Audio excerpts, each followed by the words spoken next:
I don't know if I can help you, but I'll try. Good evening.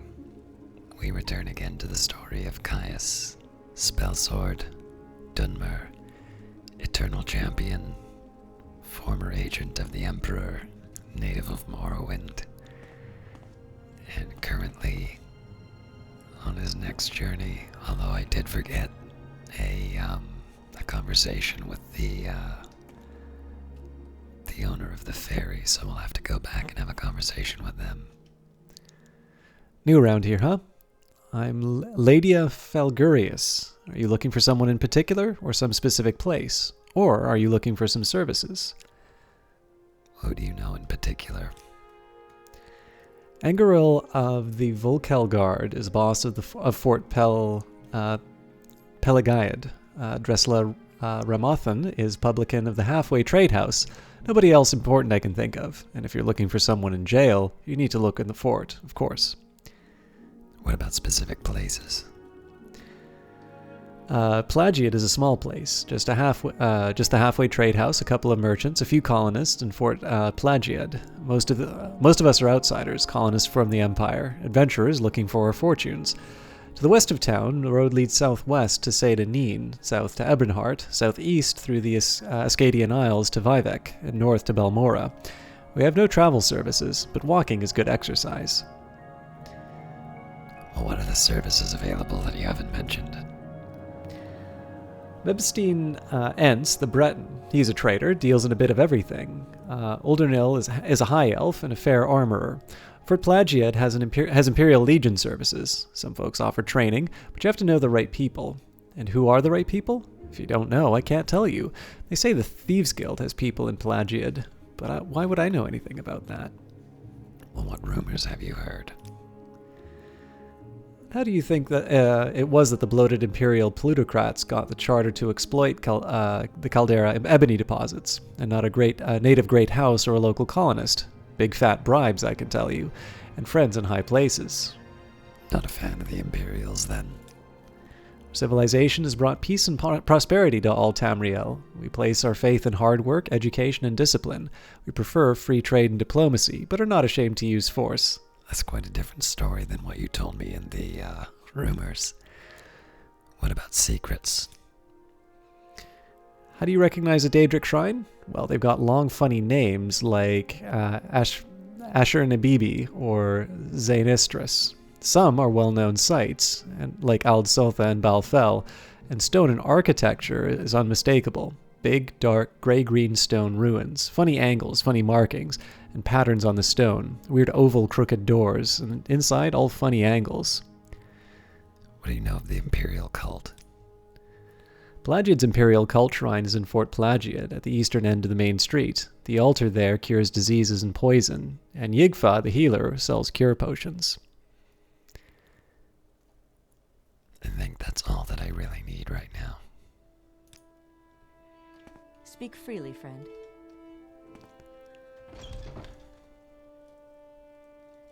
Alright, this is the one who, What do you think you're doing in here? Go away now. I want to talk to you, though.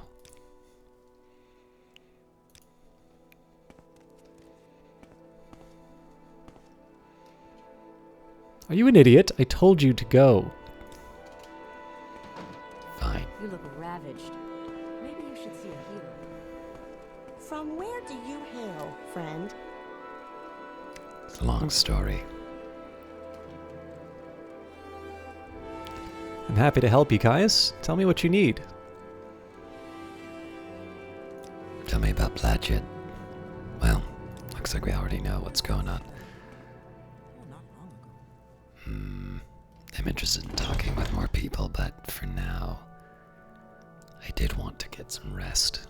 But I think at this point I should probably be moving into the, I should probably be working on that task I didn't finish. Wealth beyond measure, Outlander. Ah, yes. I also need to find where I stashed my contraband.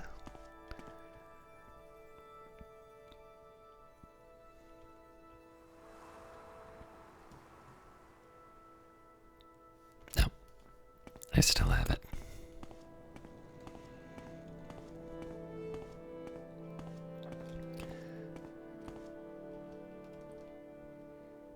It's 10 p.m., so it'll be fairly late for me to return, but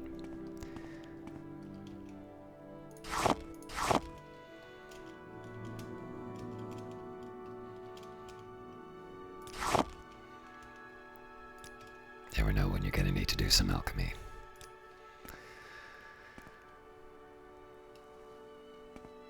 Alright. I believe I've picked most of the flowers and such on the way here. Apparently not. Or they grew back. But we'll mostly be enjoying the scenery at this point.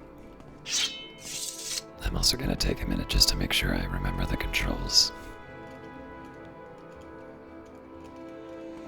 Yeah, I think the aim here is not to spend too much time picking up goods, but not to turn them down either.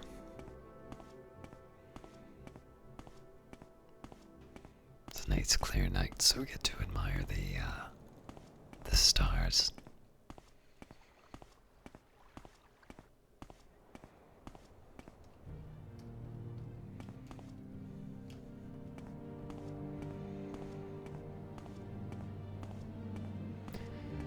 I definitely remember this little beastie.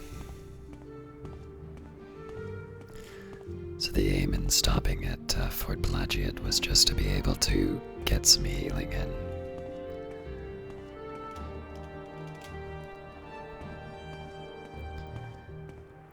If it takes me too long to deal with this work here, I can always just pass it by. So it looks like it takes me an hour to travel between the two spots. Midnight's not too bad, though.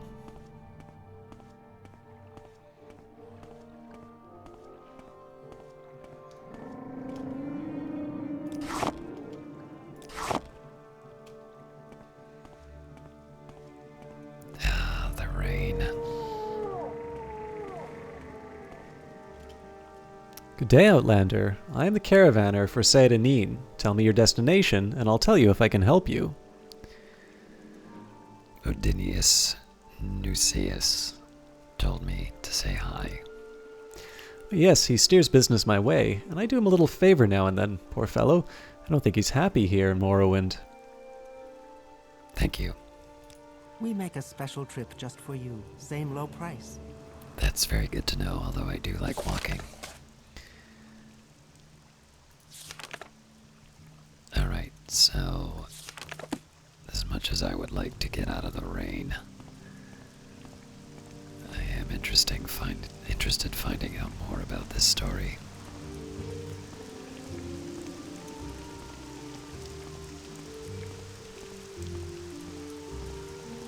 Oh, that's neat. When I go under the tree, I don't get rained on.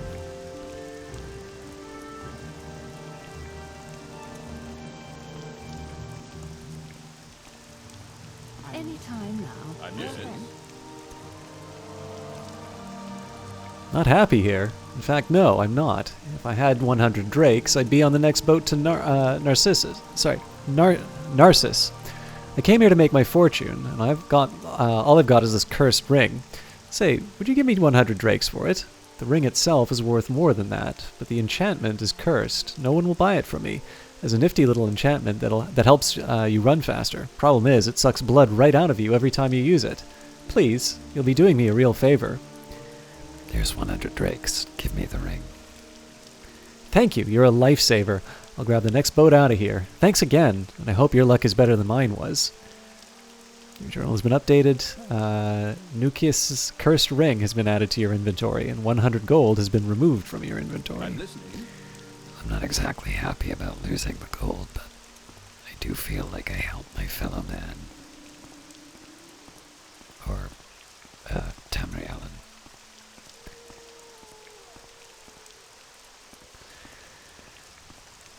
Alright. It's not going to be a pleasant journey, but I will really enjoy the fire when I make it to Fort Plagius.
I hope this is the right way.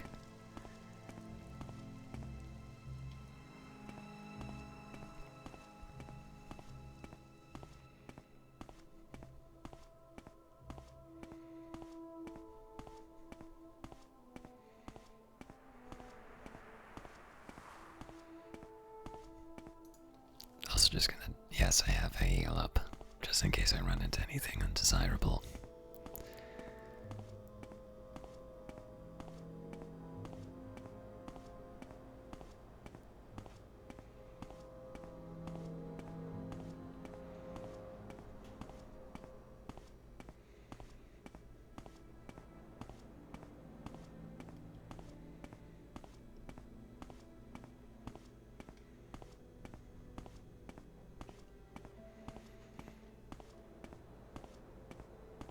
The tavern may not give me a place to stay because of the moon sugar and the skooma.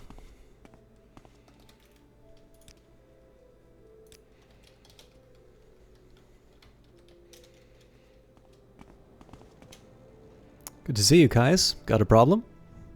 Tell me about the Imperial cult. Plagiad's Imperial Cult Shrine is in Fort Plagius, at the eastern end of the main street. The altar there cures diseases and poison, and Yigfa, the healer, sells cure potions.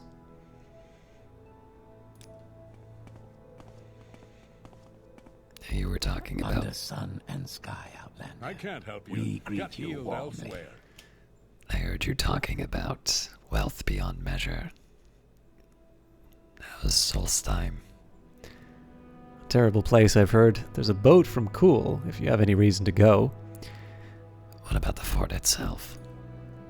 The Empire built a little fort here to guard the roads between Vivek, Sedanin, Balmora, and points north, and then some veterans took their mustering out pay and built themselves some little farms here, and pretty soon there's a few shops and a trade house. It's a pleasant little village. If you didn't know any better, you'd think you were in Daggerfall or some other high rock town. Thank you for your time.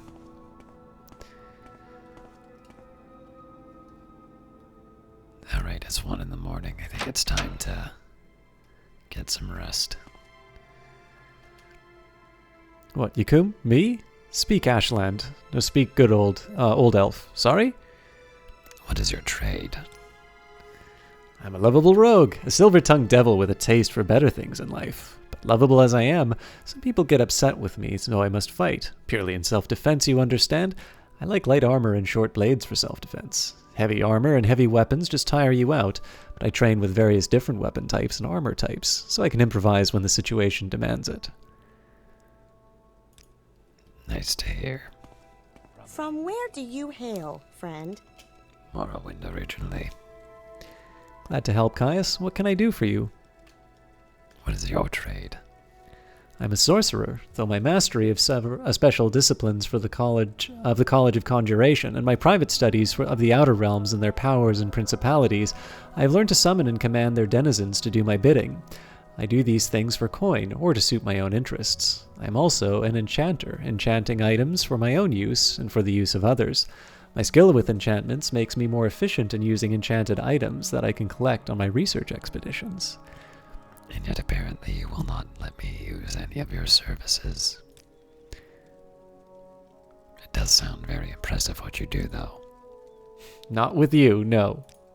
Well, you can't blame a fellow for trying. Hello, Drelessa. Welcome to the Halfway. Were you here for food or beds, or was it the Thieves Guild you wanted to talk about? I am looking for a place to rest. Yes, we have one available. It's 10 gold to rest for the day. Do you want it? I do. Great. The bed is yours. At the end of the hall upstairs. You'll find it unlocked. Enjoy your stay in Plagiad. I'm sure I will. Hello, Nelos. Do you know anything?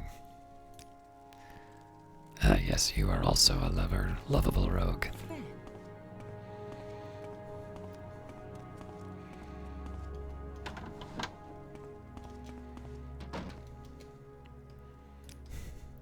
Nothing to steal from my own room.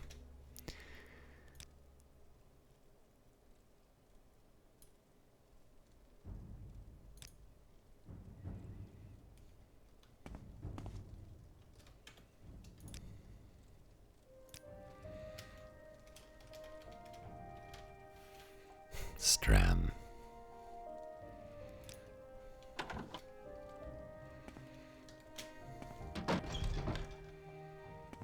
Are you more talkative this morning? Are you an idiot? I told you to go away. Now.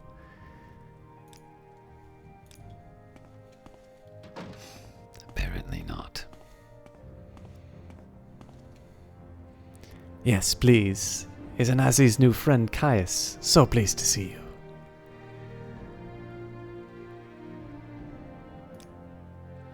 No, Anasi does not train because you do not belong to... But Anasi must not say what you do not belong to.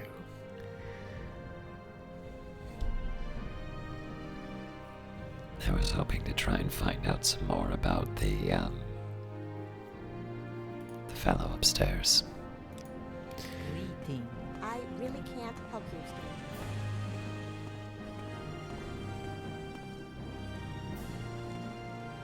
Well, it's tempting to rob this place, but let's leave it. Carry on our way.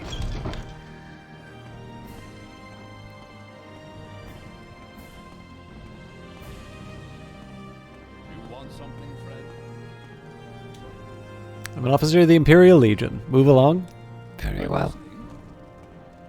I'm listening. Yes, you're all listening.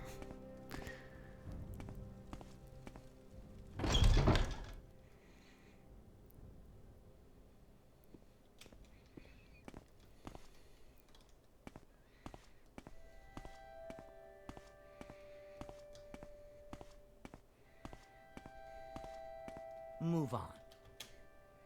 Welcome, Outlander. What brings you to Plagiad? Can I help you find a specific place? Plagiad is a small place. Just a halfway trade house, a couple of merchants, a few colonists, and Fort Plagiad. Most of us are Outlanders, colonists from the Empire, adventurers looking for our fortunes. To the west of town, roads lead southwest to Seydanine, south to Evernhart, southeast through the Ascadian Isles to Vivek, and north to Balmora. We have no travel services, but walking is good exercise. So I've heard. Oh, but it does look like there's a book here.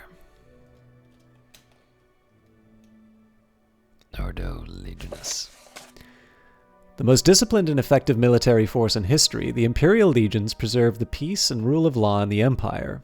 At need, the Legion garrisons can be swiftly mobilized to protect against invasions or internal disorders, but in Vradenfell district of Morrowind, the local forts help ensure law and order, providing guards to supplement the local guard units of the temple in the great houses of Hlau, Redoran, and Telvanni. There are 5 Legion garrisons in the Vradenfell district. The 3 town garrisons, Moonmoth Legion and Legion Fort in Balmora, Buckmorth Legion Fort in Aldrun, and Fort Plagiad in Plagiad, are at full complement. The Hawkmoth Legion, garrisoned at Castle Ebonheart, is an elite honor guard unit and also at full complement. The Frontier installation, Fort Darius in Nisa's village, is currently the only understrength garrison on Vradenfell. Qualified citizens seeking enlistment in the Imperial Legion should apply to the commander of that garrison, General Darius. The Legion selects candidates on the basis of superior endurance and soldierly virtue and a trustworthy personality. The citizen's virtue for service in the Legion is the model of the duties of Imperial citizenship. Troopers are expected to demonstrate mastery of the long blade, the spear, and blunt weapons. Legion troops train with shield and heavy armor, and so must be skilled at blocking and moving in heavy armor. As a trooper or knight, you must master the long blade, spear, and blunt weapons. You must block whatever blows you can and take unblocked blows upon your heavy armor. Recruits must also be proficient at athletics, both to march long distances with heavy packs and to advance and maneuver, charge, and retreat on the field of battle. Presumably they should be good at taking the rules from a barracks.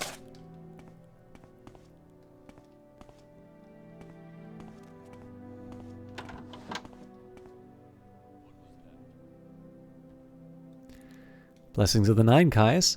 I'm Yigfa, Port Plagius's healer, an adept of the Imperial cult. I barter for potions and other goods, and can teach a number of spells. All proceeds go to the benefit of the Imperial cult and its many worthwhile projects.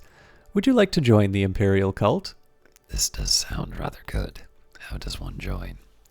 We accept all citizens of good character and earnest faith. We ask only a one-time pledge of 50 drakes to aid us in our good works. Thereafter, the only cost of membership comes when you use our health, healing, and blessing shrines. Modest fees which help us spread the blessings of the Nine to those less fortunate than ourselves.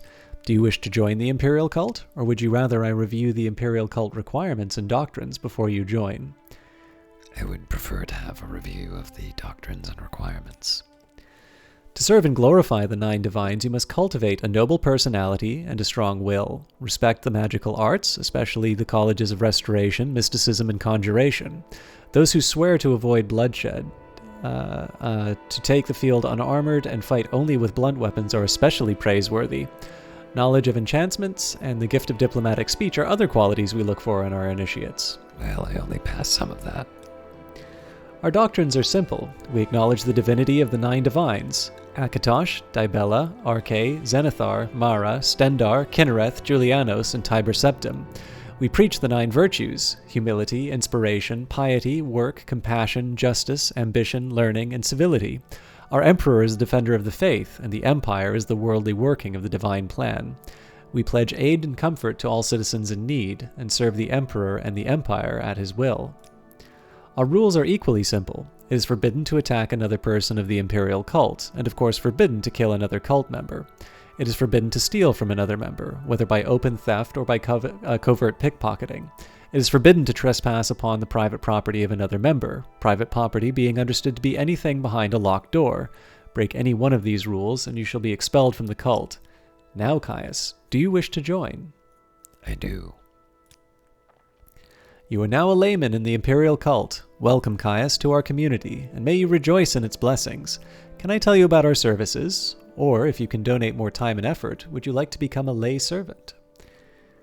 I believe I'd be interested in all of those things, but let's talk a little bit about the 9 Divines first.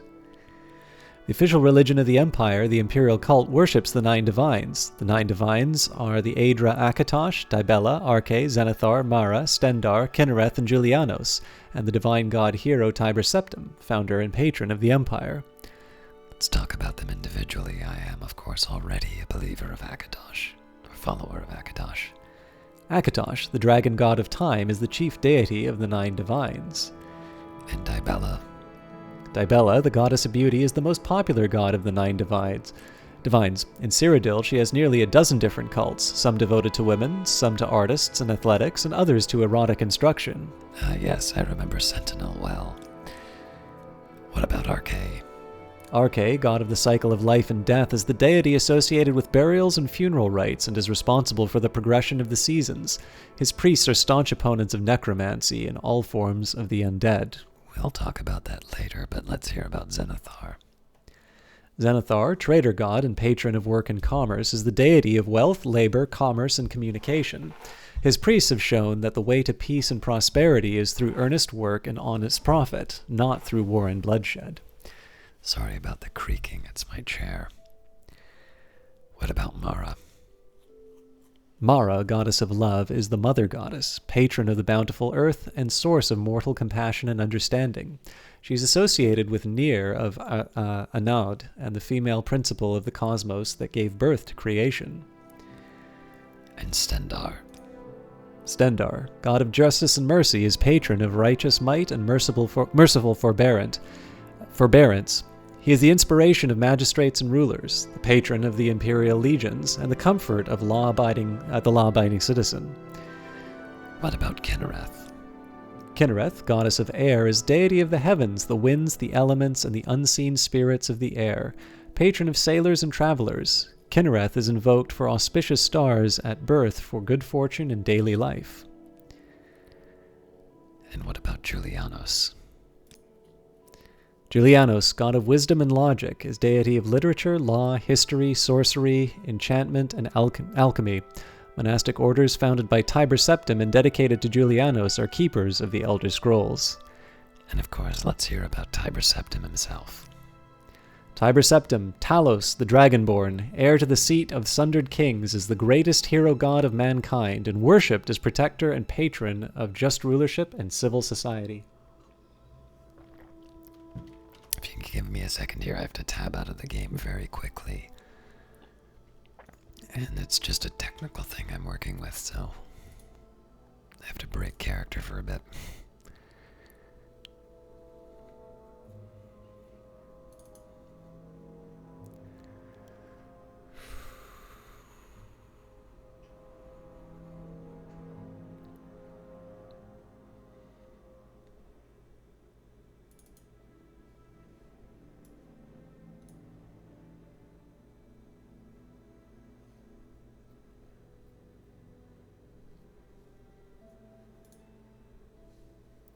Excellent.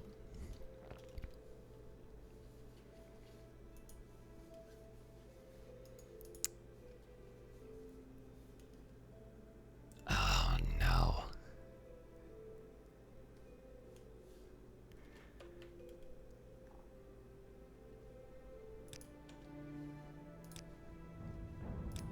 So I just ran into an error. I'm gonna have to reset.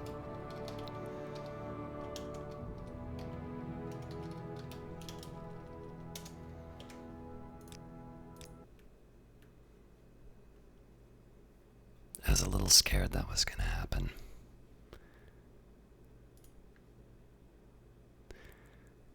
I'll try to not to make this as regular as what happened with Daggerfall.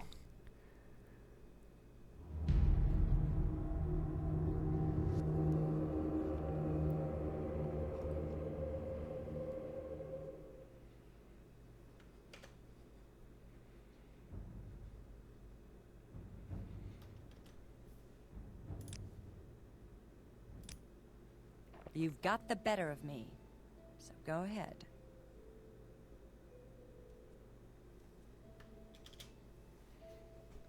All right, I believe we were talking about Tiber Septim, but heading back, what was it about necromancy that was so unwelcome?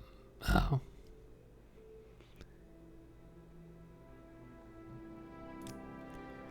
In the Empire, body and spirit are protected as property and may not be used without permission of the owner, and public display of the living dead is widely prohibited, but necromancy itself is not really illegal. Interesting. Tell me more of your background. I'm Yigfa, healer and adept of the Imperial cult. What rumors have you heard? A rumor says that the Emperor has repealed the war tax. We've heard nothing official here, but it's about damn time. We haven't had a war in years. Any advice to a new initiate? If you're heading into the backcountry, always carry a couple of Restore Health, Restore Fatigue, and Cure Disease, and Cure Blight potions with you. Well, I do know you sell those. What about any secrets? Talk to everyone. Talk is cheap. Ask questions. You don't ask, you never learn. Very well. Now tell me more about the personality requirements for the Imperial cult. A creature's personality is the property of exciting emotions of interest, trust, and loyalty in other creatures. For example, a creature with a powerful personality is more able to persuade and influence other creatures through speech, gesture, and demeanor. Not that I've had much luck with that so far. What kind of spells do you have? You'll have to get rid of that moon sugar if you want any services from me. I don't want any trouble. Understandable. I will be back.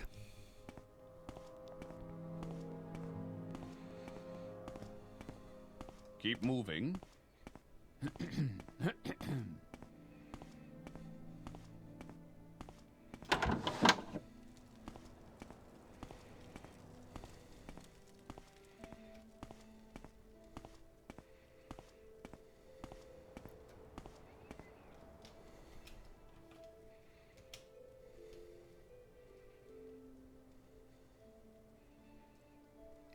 Interesting. Well, let's not try to cause any trouble.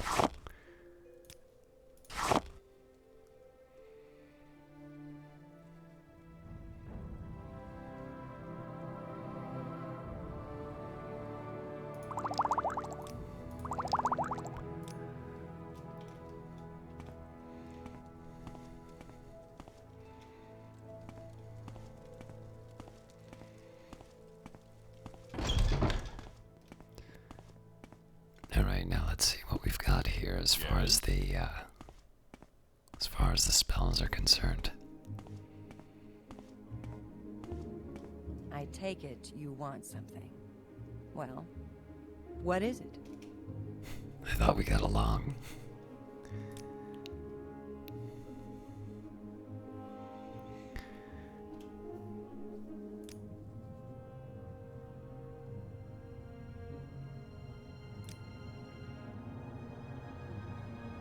Our favorite attributes are personality and willpower. Our favorite skills are speechcraft, unarmored, restoration, mysticism, conjuration, enchant, and blunt weapon. To advance a rank, you must have at least one skill, your highest of our favorite skills, at the required primary skill level for a new rank, and at least 2 skills at the required favored rank skill level for the new rank. So not unlike Daggerfall. Let's talk about spells. That is all very costly.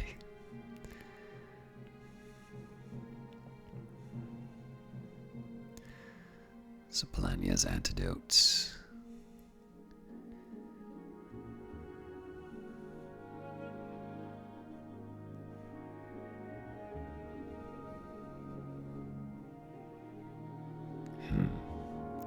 Let's try and get some of the more utility ones. So Polania's antidote. The Polania's efficacious bomb.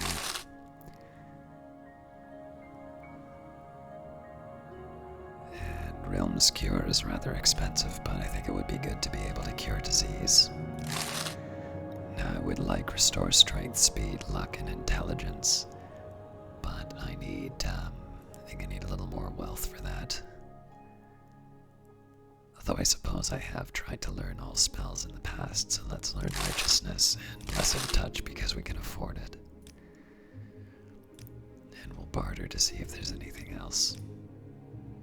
Not really.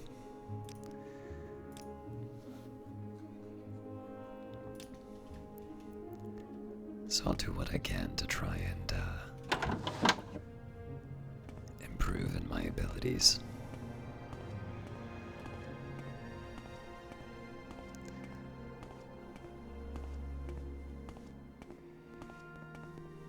It's quite the patrol you've got going there.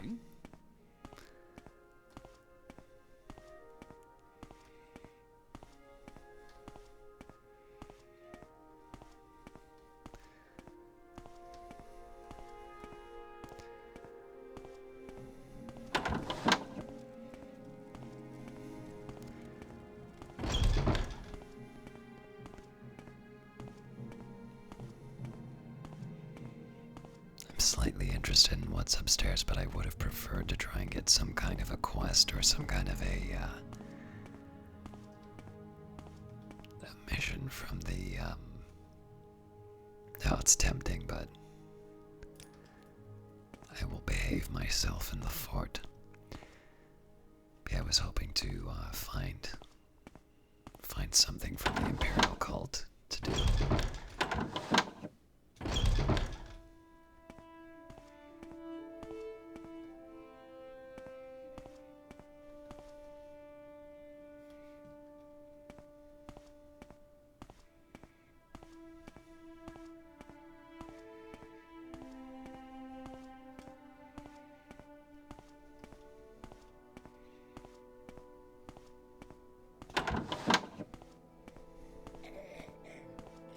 What's this all about? Any other rumors you can tell me about?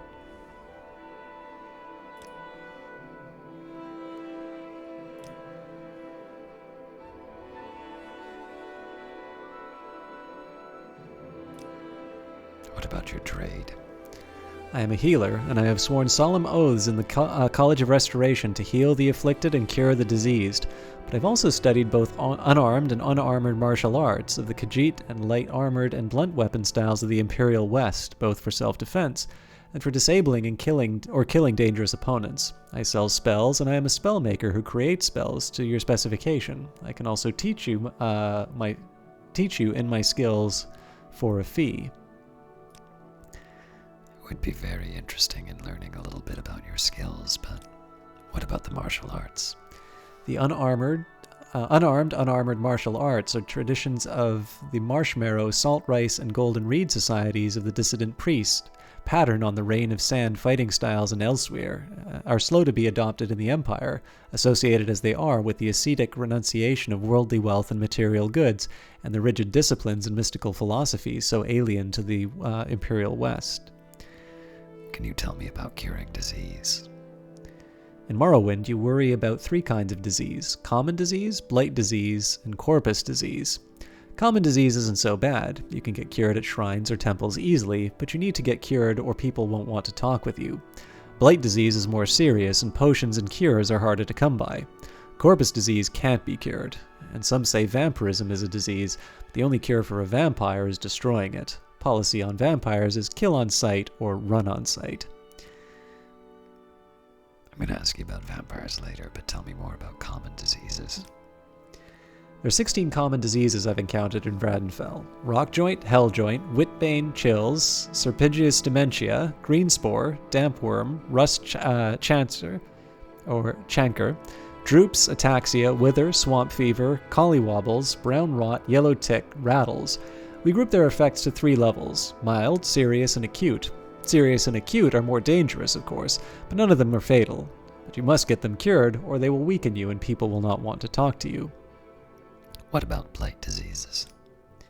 The 4 blight diseases I've seen on Vradenfell are Ash Chancer, Chanthrax, Blackheart, and Ash Woe. They are all contracted from blighted creatures or from exposure to blight storms.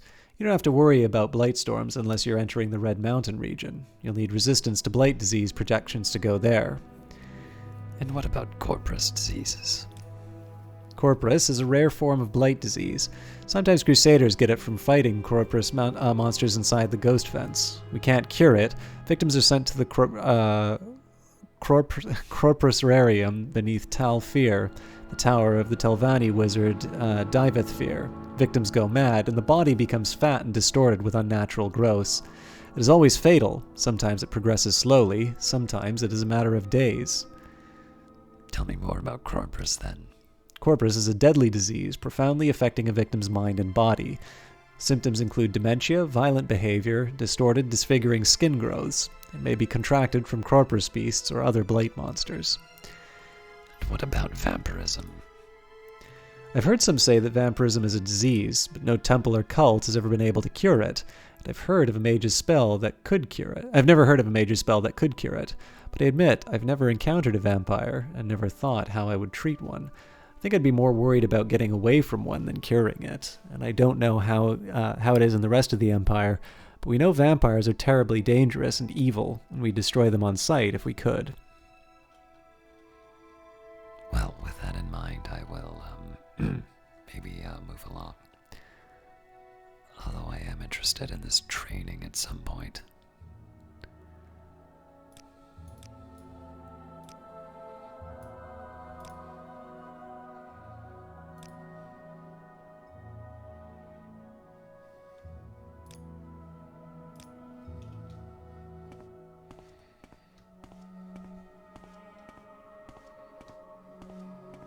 Speak freely, friend.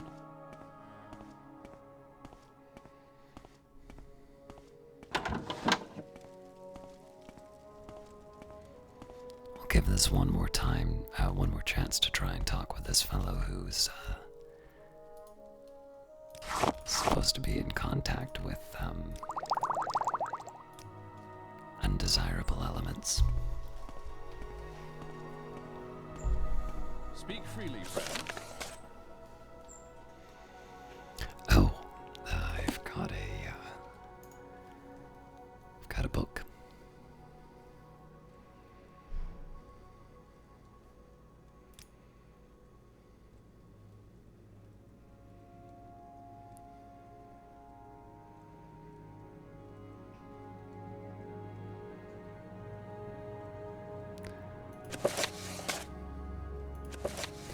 For My Gods and Emperor, a handbook for the Imperial Cult. What is the Imperial Cult? The missionary arm of the Great Faiths, the Imperial Cult brings divine inspiration and consolation to the Empire's remote provinces. The cults combine the worship of the 9 divines, the Aedra, Akatosh, Dibella, Arche, Zenithar, Mara, Stendar, Kinnereth, and Julianos in the Talos cult, veneration of the divine god hero Tiber Septim, founder and patron of the Empire. Imperial cult priests provide worship and services for all these gods at imperial shrines and settlements throughout Vradenfell. What is the virtuous life? Our doctrines are simple. We acknowledge the divinity of the 9 divines, Akatosh, Dibella, Arche, Zenithar, Mara, Stendar, Kinnereth, Julianos, and Tiber Septim.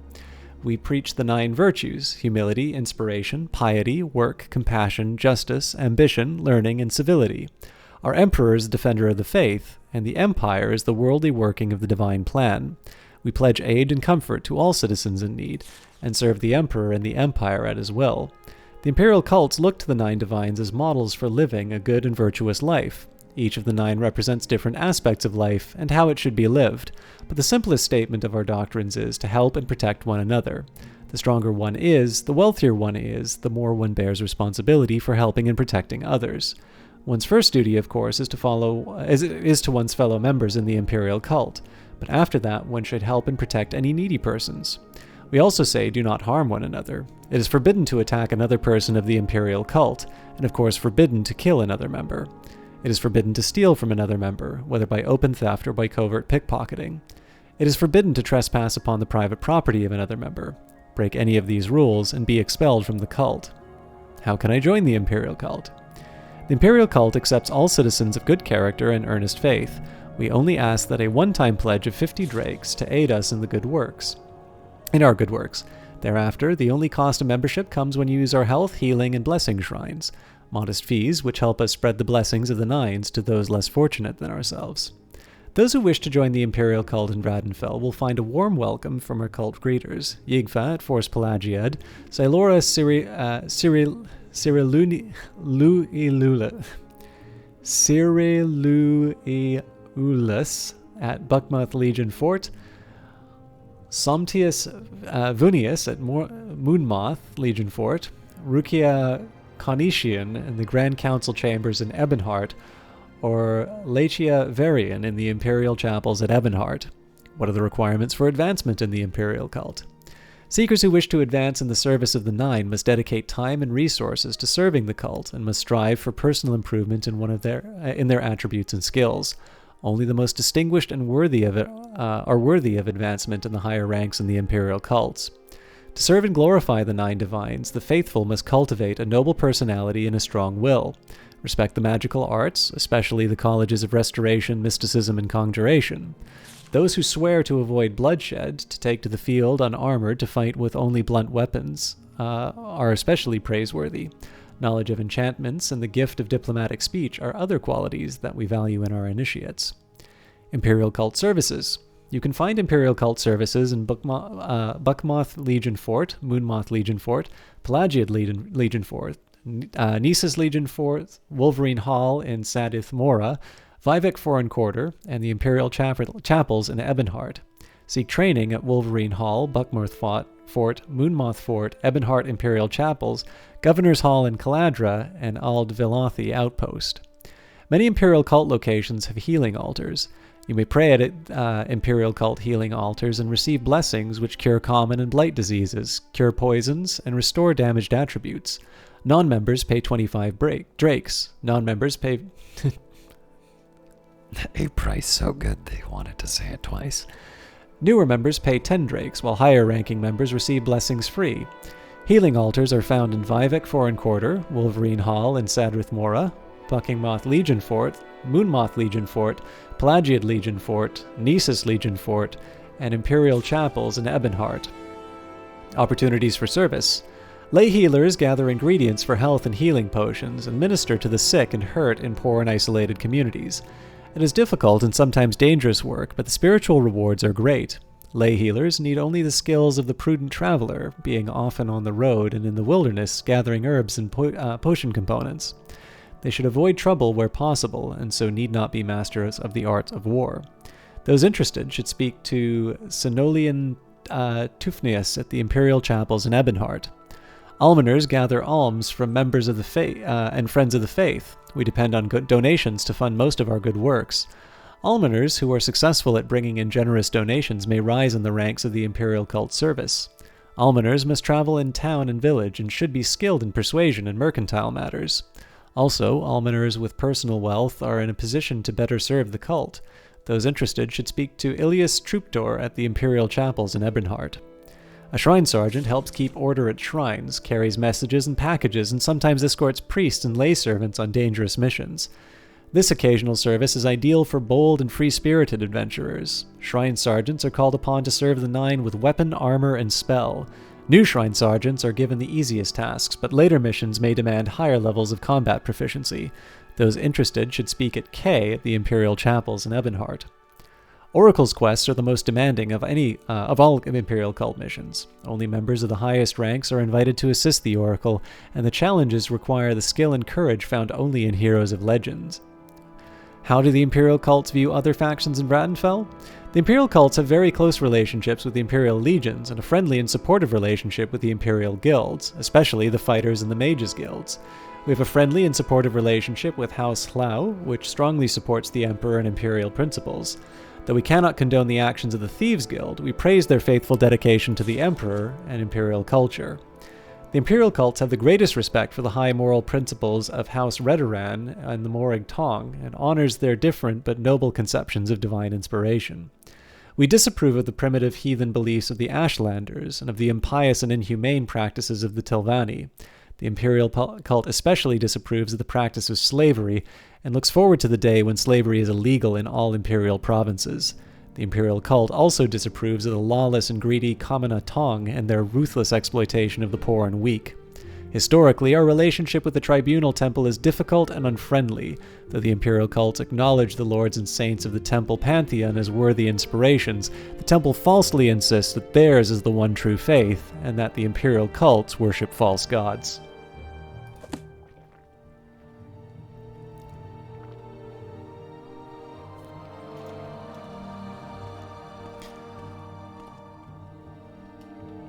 Alright, it's 10 in the morning, so if we're gonna be able to talk to this guy, it'll be now or never. Keep moving. Oh yes, I was also meaning to check something else. Caius, you've been given these directions in a package of documents. Do not show them to anyone. Do not attempt to read the documents in the package. The package has been sealed and your tampering will be discovered and punished. Follow these directions. Proceed to the town of Balmora in Vradenfell district. Report to a man named Caius Causades. He'll be your superior and patron. You will follow his orders. His residence is not well known, but ask the corner club called South Wall. People there will know where to find Caius Causades. And when you report to Caius Causades, deliver the package of documents to him and await further orders. Remember, you owe your life and freedom to the Emperor. Serve him well and you will be rewarded. Betray him, and you will suffer the fate of all traitors. I have the honor to prepare this at the direction of the Most Sovereign Majesty, Emperor Uriel Septim, Glabrio Belenius, personal secretary to the Emperor. Yes?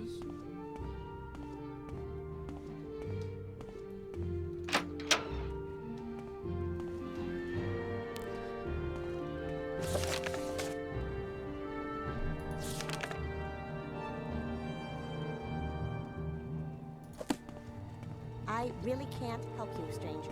Good hunting.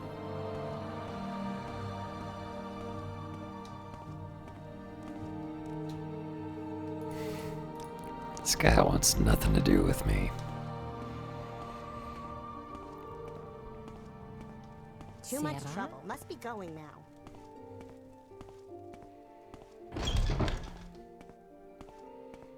I'm listening. Alright, I think it's time that we head to Balmora.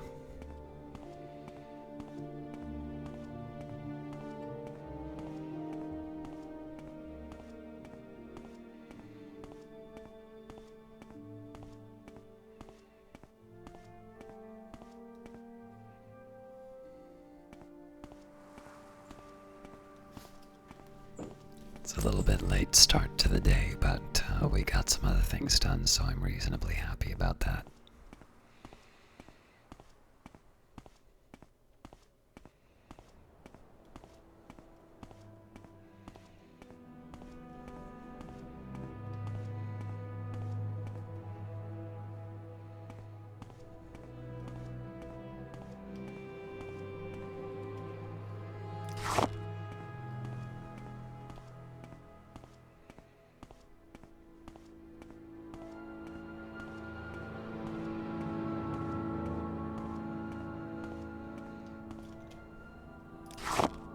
Now, in terms of fast travel, I suppose I could be using that cursed ring just because I can always heal myself.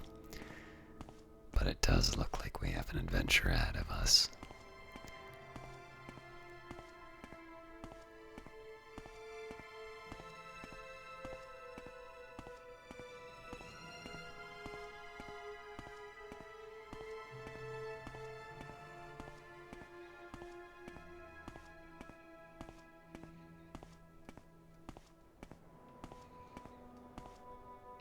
The cavern door to Ulamasa.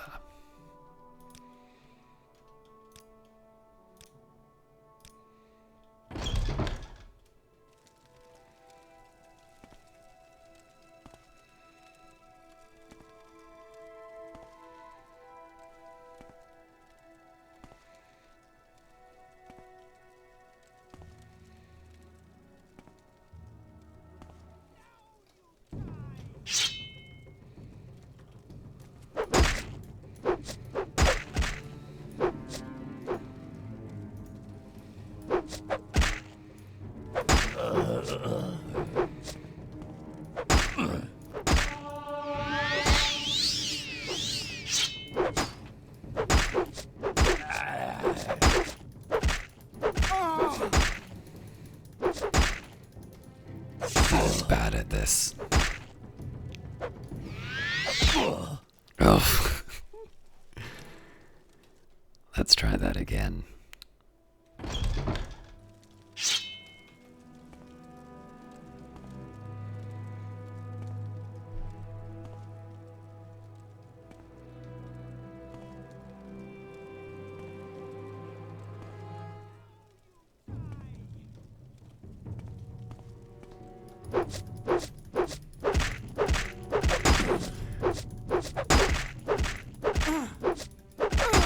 Whacking as much as possible seems the best path.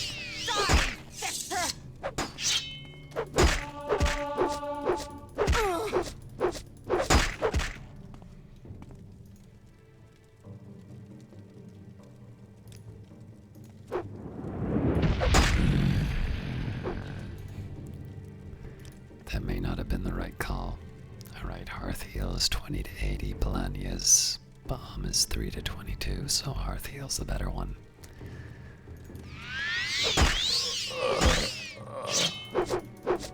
You will die!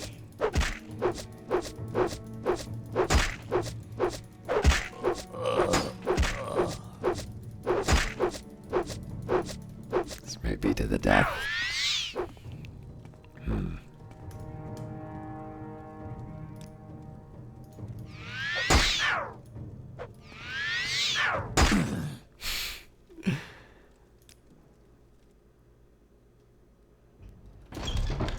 I would have thought I would have ironed these problems out earlier.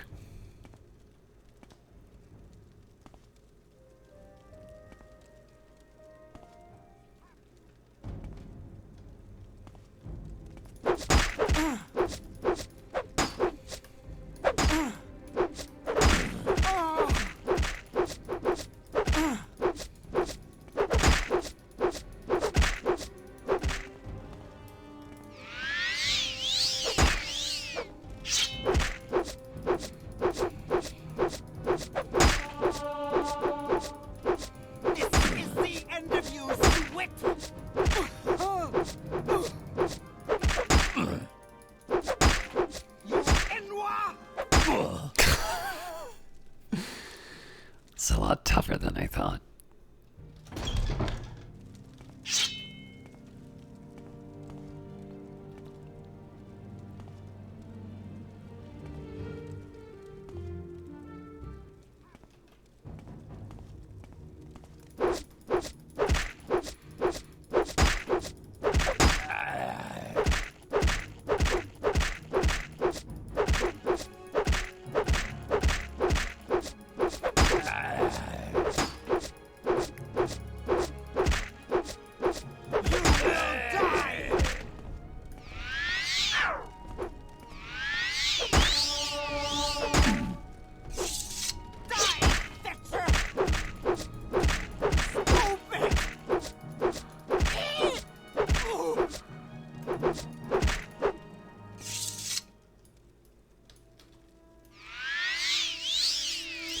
Alright, so I have nothing left for the rest of the encounter, but we'll do our best.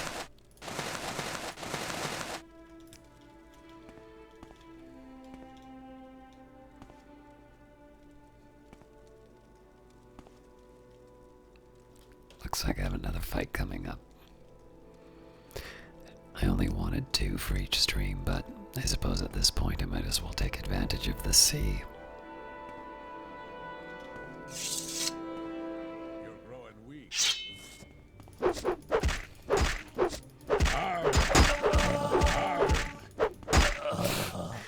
Alright, well. Clearly I have nothing. Nothing on that guy.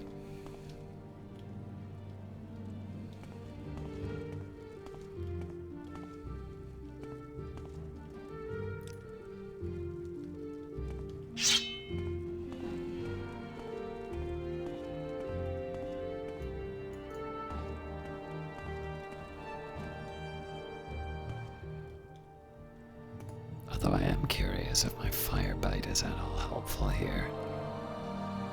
Die where you stand. It does something.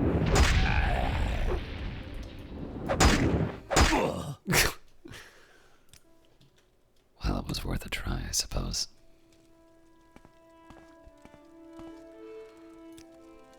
You will suffer.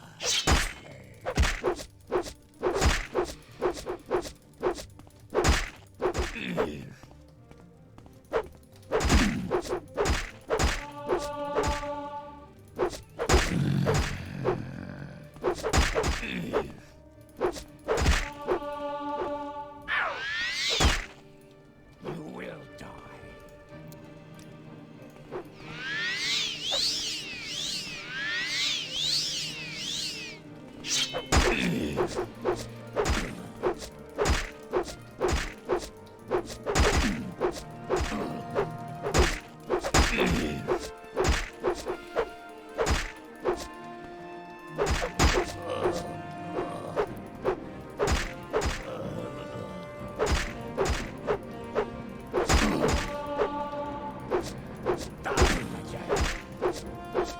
To the death!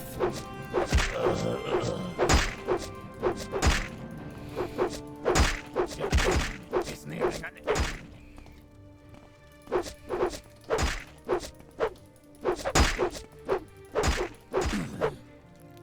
Haha!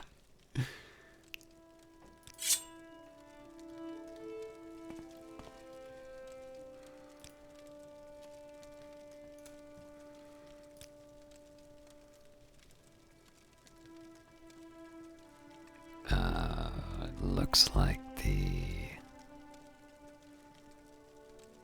now the silver longsword is still weakly better.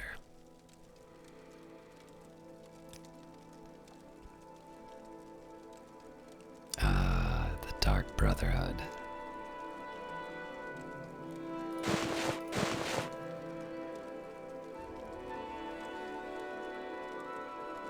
Wow. No, I can't wear this. This Dark Brotherhood nonsense.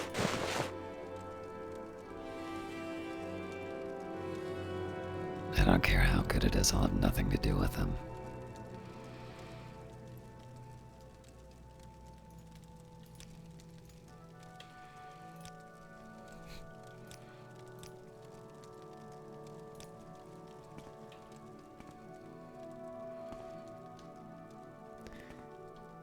I am, however, going to try a new strategy with the hammer guy.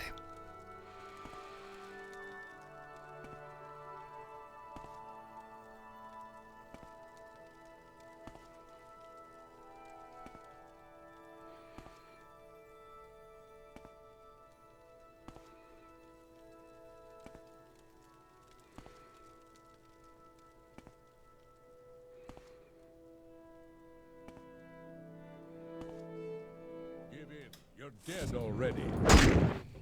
Ow. The strategy didn't work.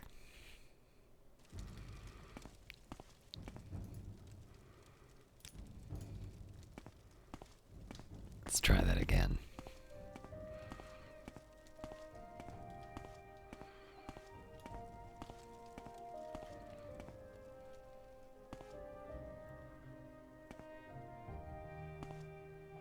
Give in. You're dead already.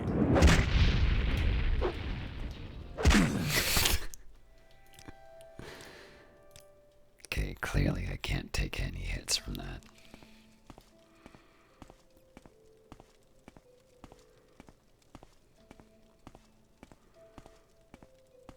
So I think it needs to be a little bit like my would-be assassin. I just need to run around this guy and do my best to hit him without being hit myself. Give in. You're dead already. It'll be your blood here, not mine. Jesus Christ.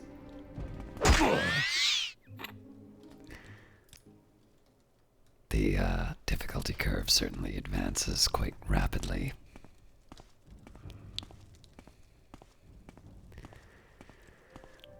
So when I get a chance, I'm going to find the,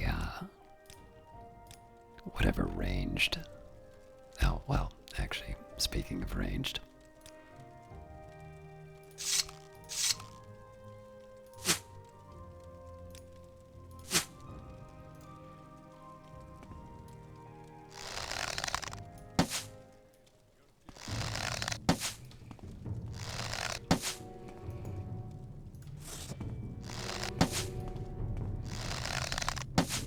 It does nothing.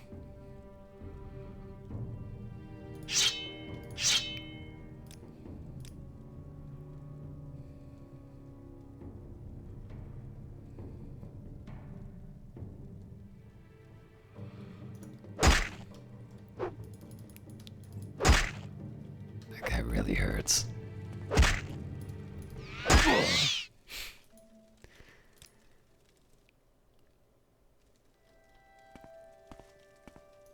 Alright, so I don't know if I'm just not good at a bow or not, but that did not seem to be very effective.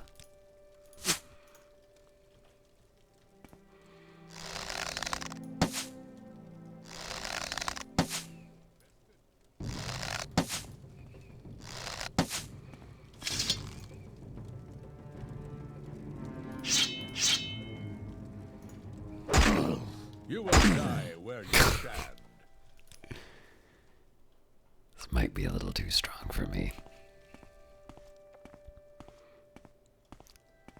You're bested. Now this is fighting. Wow. I'm not gonna give up. It'll be your blood here, not mine. It's 2 hits and I'm done. Fair enough.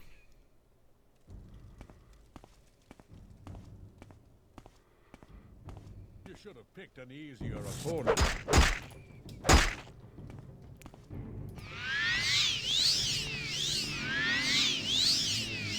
Strong spell.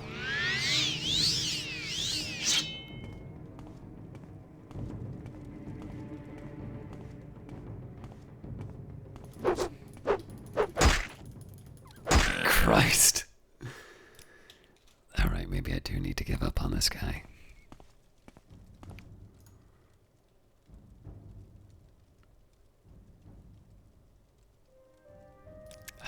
Actually, hang on.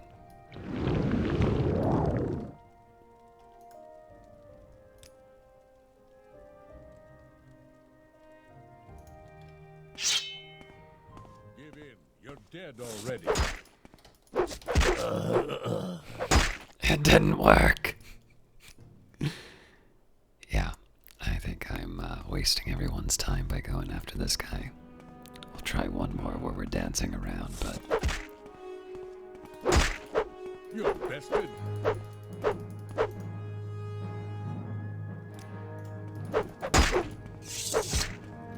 How does it feel to know death?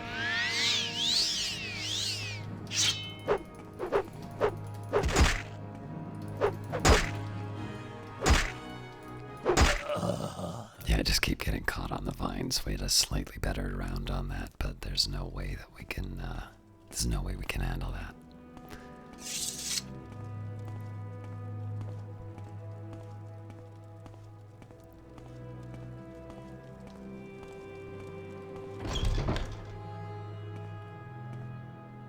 It's already night, wow.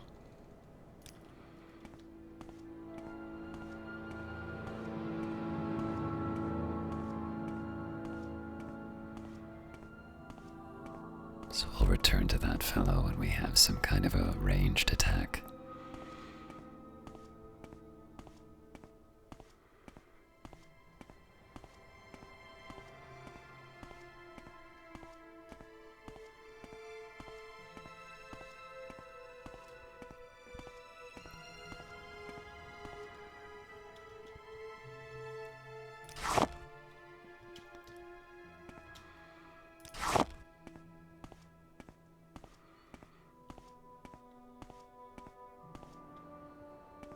To what do I owe this pleasure? Begging your pardon, have you seen a bandit nearby? I must find him. Tell me more about this bandit. Yes, I was just walking along here, minding my own business, when suddenly a bandit jumped at me from behind. He was a dark elf, a strong, dashing dark elf. He didn't harm me in any way, although he did take my jewels. He was quite gentle, and he talked to me for what seemed like forever. This sounds a bit like me. Tell me more about your jewels. What's that? Oh, never mind the jewels. I just want to find the bandit again. He was charming and funny, and I simply must see him again. His name? Nelosonmar. A name that will stay on my lips for eternity. Perhaps you can find him for me, please. I cannot live without knowing if he would ever love me. I have nothing to offer you in return, but you could help. Could you help me just for the sake of love? I will try to find this man, if only for love's sake. You'll try? Thank you, so.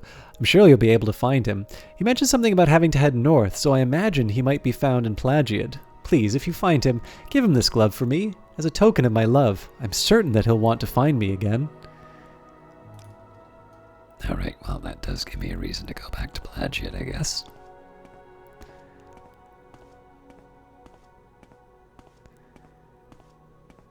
I suppose I do have the room for a day as well, so maybe I just travel back and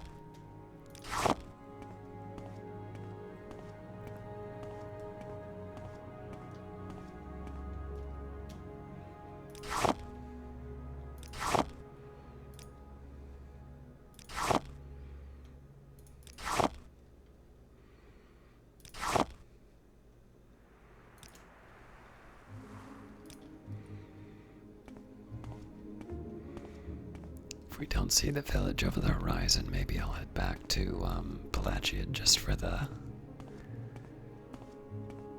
sake of love. Yeah, it's a way off, so.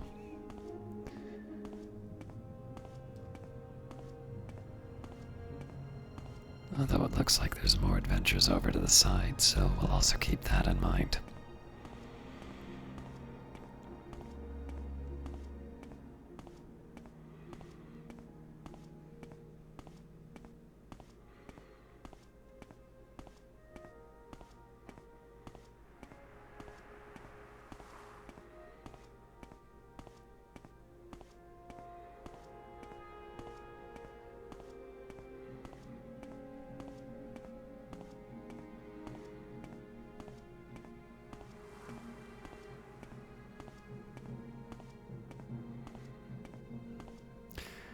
One thing I'm going to try and do is use my shield at the beginning of each fight. Just to try and get used. Although it is a school of alteration, which I'm not as good at. I wonder if there's a way for me to indicate. No, I can't. I don't think I can leave Don't think I can leave notes on the map.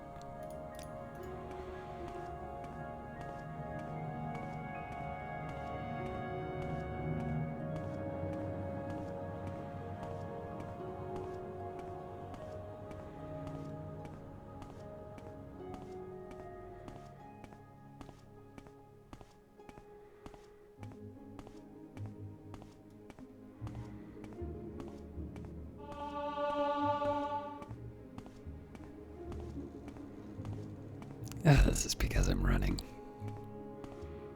Bet I can get more if I jump too. Though I'm out of stamina. Normally I like to leave some just in case I get ambushed.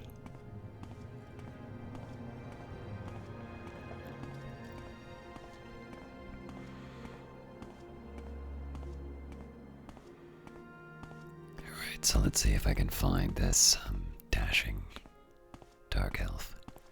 Under sun and sky out there. Speak up. I'm listening. Go ahead.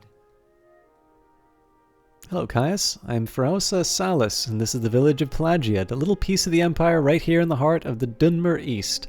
Are you looking for someone in particular? Tell me more about the Dunmer. We are the dark-skinned, red-eyed elven people of Morrowind. The Westerners call us Dark Elves, but we prefer to call ourselves Dunmer. Thank you.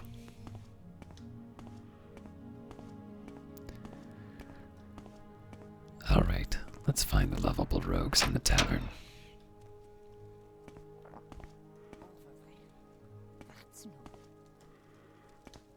Too much trouble. Must be going now. What is it, Sarah? I'd be happy to help you, Caius, if you tell me what you need. Remember this lady? You have what? How odd. She's a lovely young woman, but what would she want with a rogue like me? She's beautiful, though, and seems sweet. For the first time in my life, I've actually felt a little remorse for robbing someone. I should see her again. Here, take this. Tell her you have a note from Nelos. I must see her again. I won't forget this, friend. Yes, just tell her you have a note from Nelos. I think she'll be happy with it. Alright, well...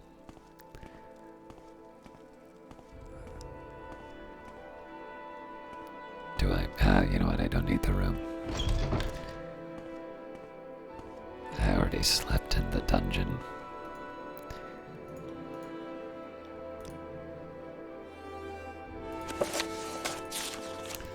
Mori, truly I was enchanted with you from the moment I saw you. I beg your forgiveness for my past transgressions. While I cannot imagine what a woman of your beauty and breeding would see in a rogue such as me, I thank the gods that you have sent for me. I will come to you as soon as I can. Until then, yours, Nelos. Well, we've done a good thing today, it looks like.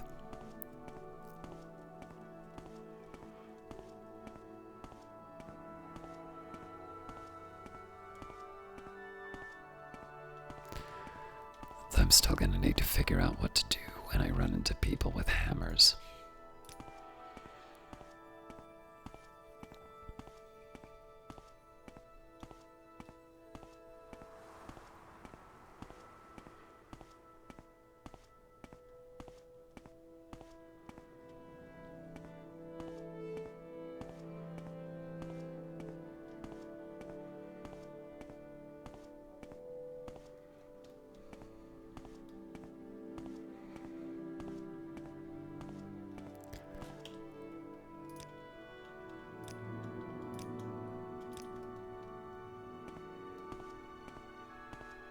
Probably should have saved before I read that letter, just in case there's some indication I wasn't supposed to do that.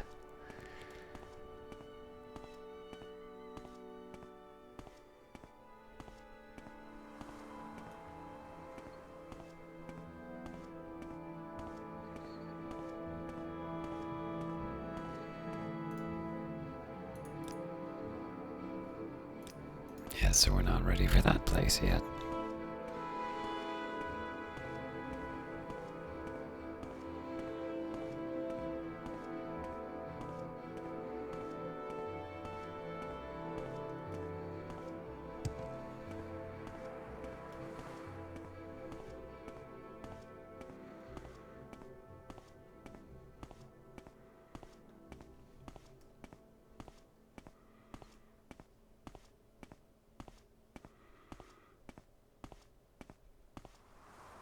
What can I help you with? I'm glad I'm not making her wait in the rain.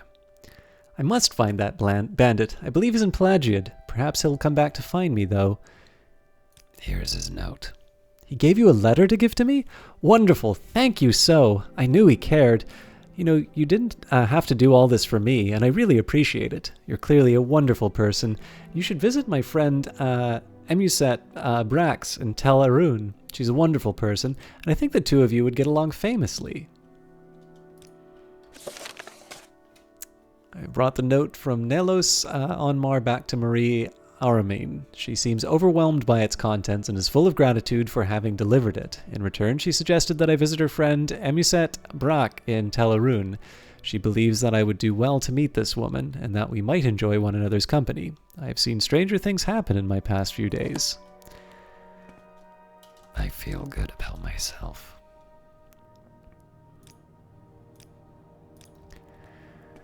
Is that the convention I'm trying to follow with the saves is that when I go between cities, I'll have sort of a main branch, which is A. B will be an intermediate one as I progress through dungeons and such. C was just to deal with the bug, but now that I have it, I'll use it when I can.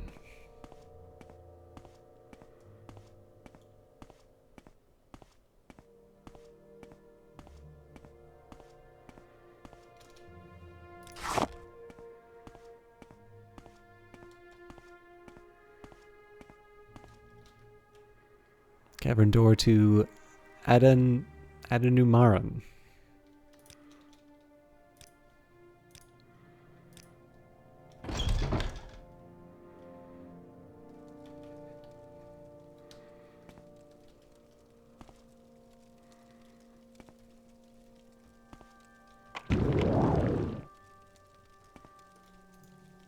Something just got me. I wonder if it says what I'm being affected by.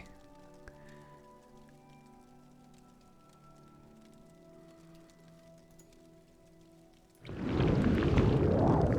whatever that is, it looks nasty.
Alright, I seem to be managing myself well enough.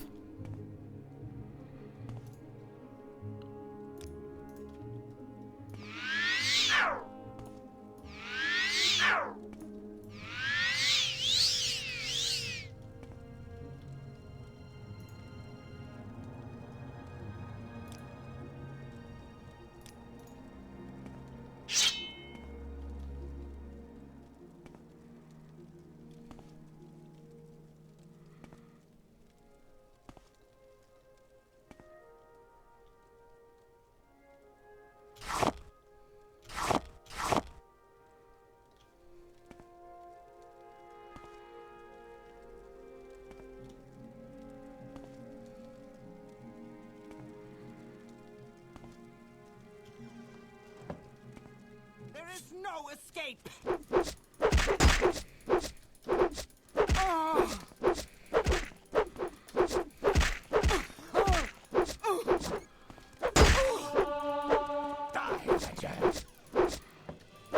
This guy seems like a little bit more of a serious customer.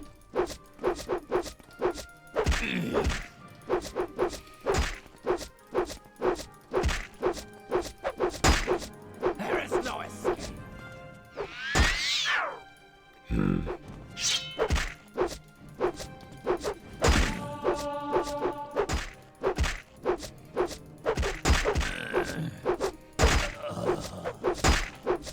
to death.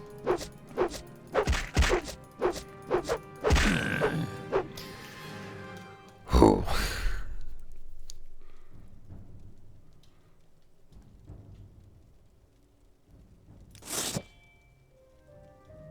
Alright, I'm encumbered. Let's dump what we can on this guy.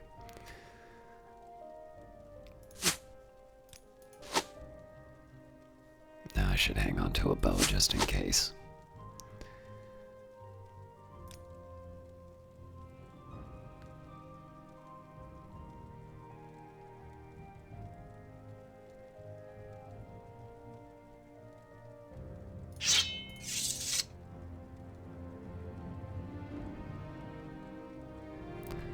Let's try to find what's worth it. I guess I don't need all these outfits.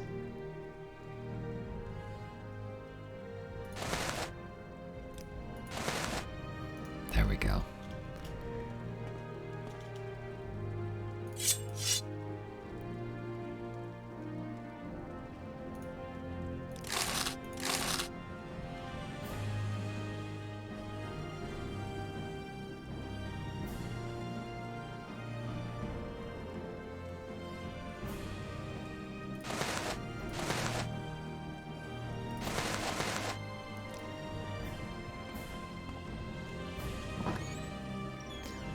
Probably going to need to rest here for a bit.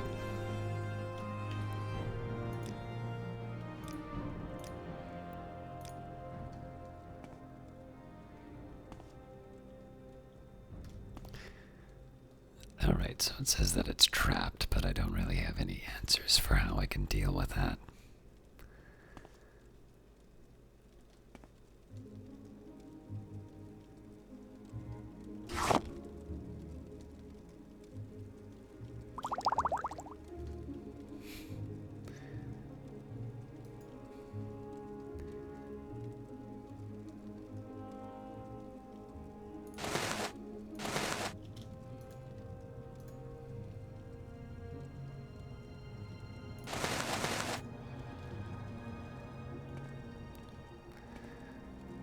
Alright, well, I want the books and whatnot, but for now.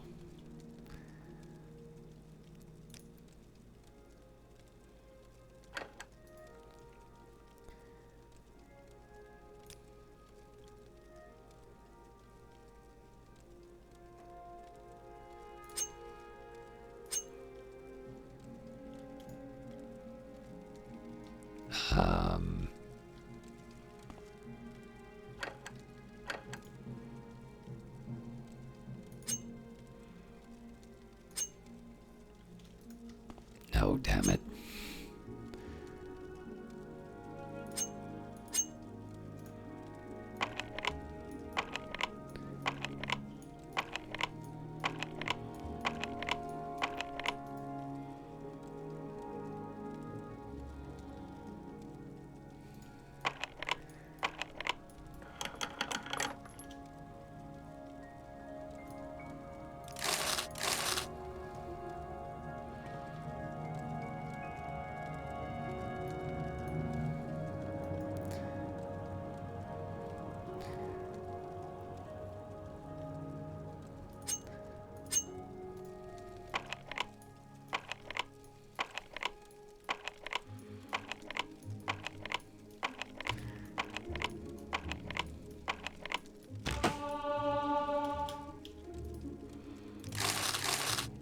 Alright, I'm feeling good about my abilities.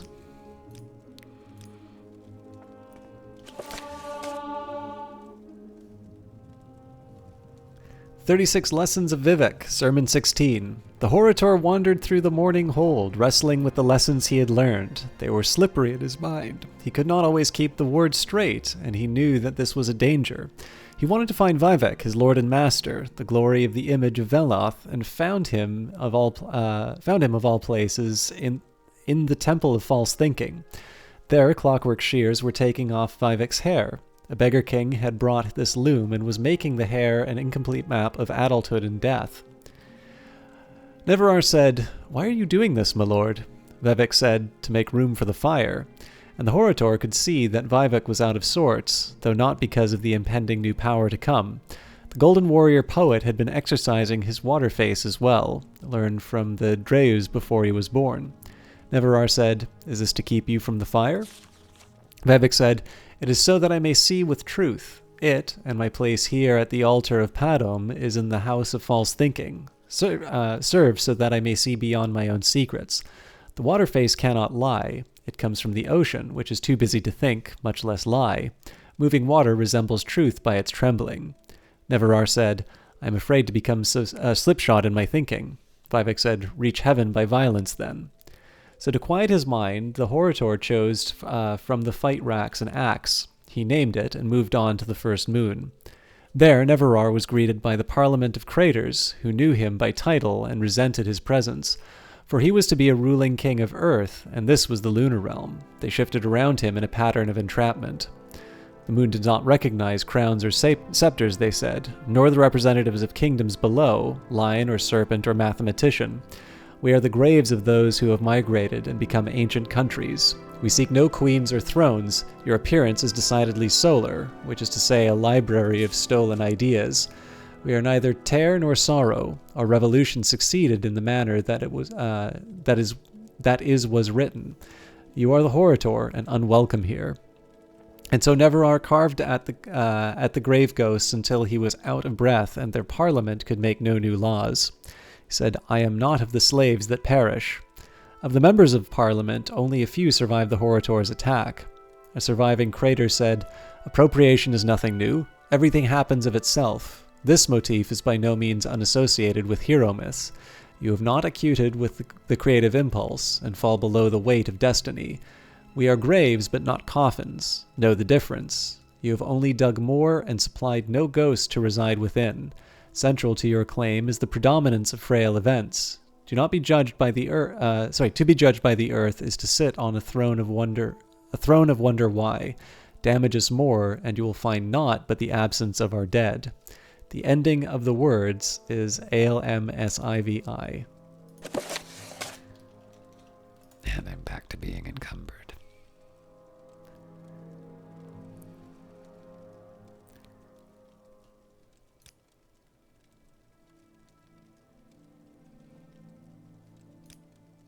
Definitely want to sell some of this stuff, but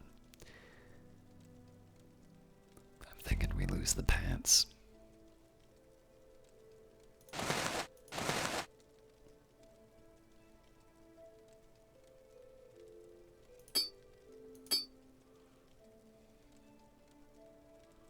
Can't hurt to put on an expensive ring, right?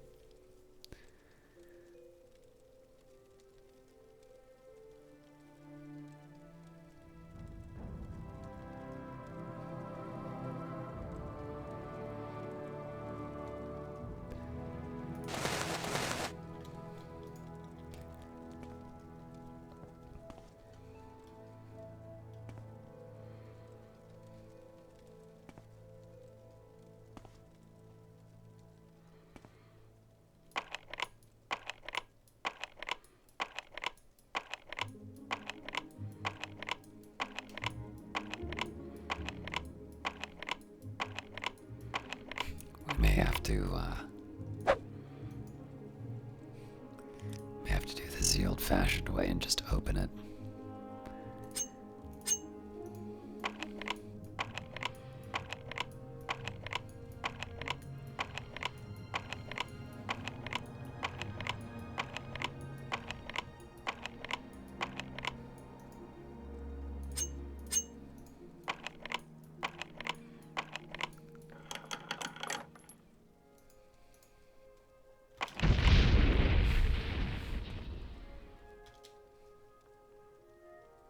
Ooh, a bunch of books.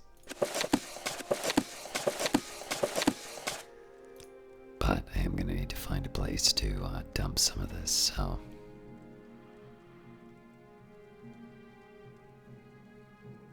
So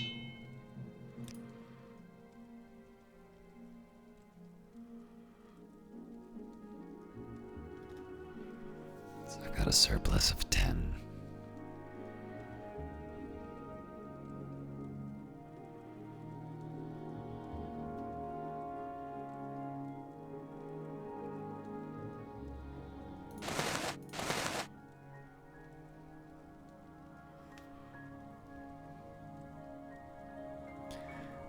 the cloth bracers are probably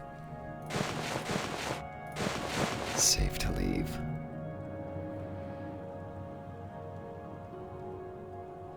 Chitin short sword isn't worth that much.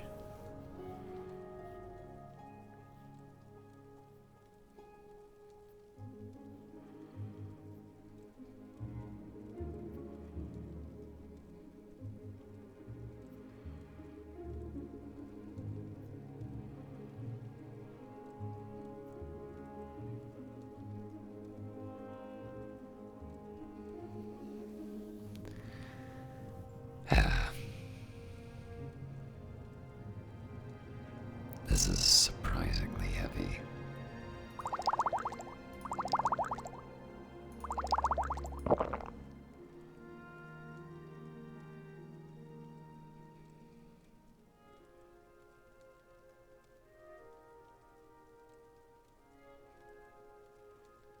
Still need to find that one, well, probably 2 weight.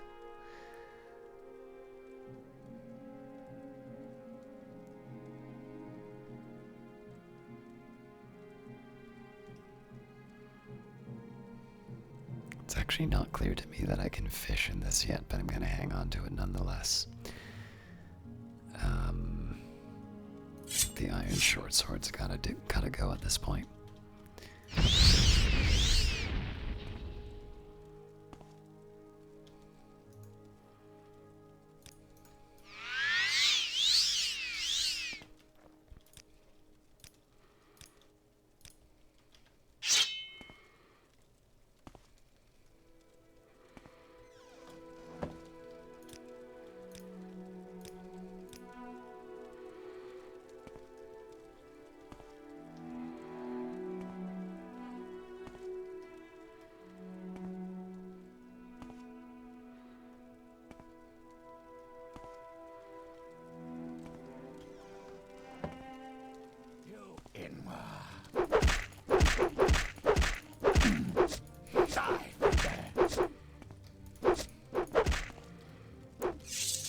Kinda feels bad to do.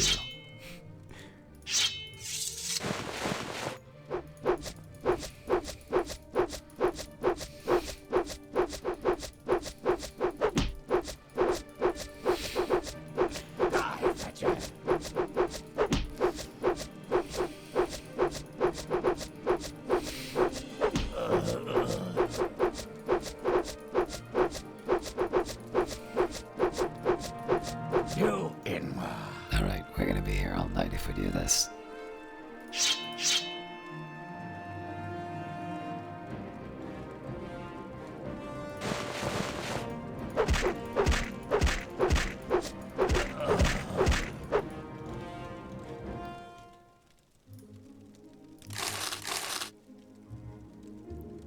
Am I wearing shoes right now?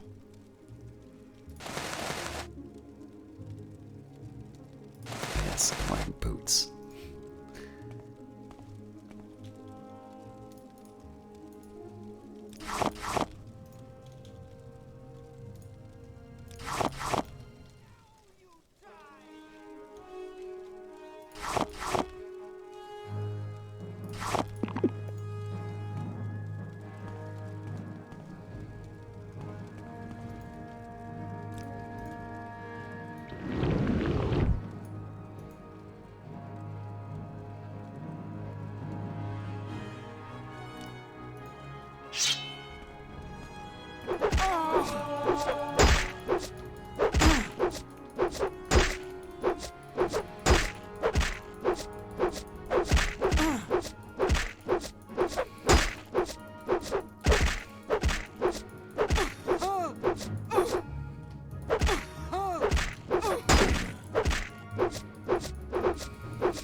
You will suffer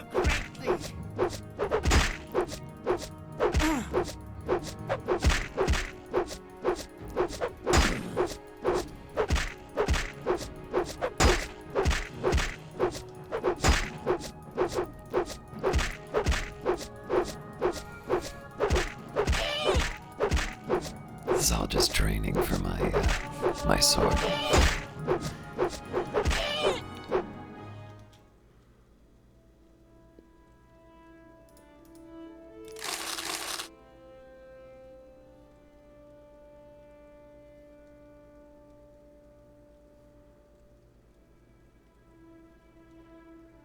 I don't think I can afford to carry that club right now, so we'll leave it be.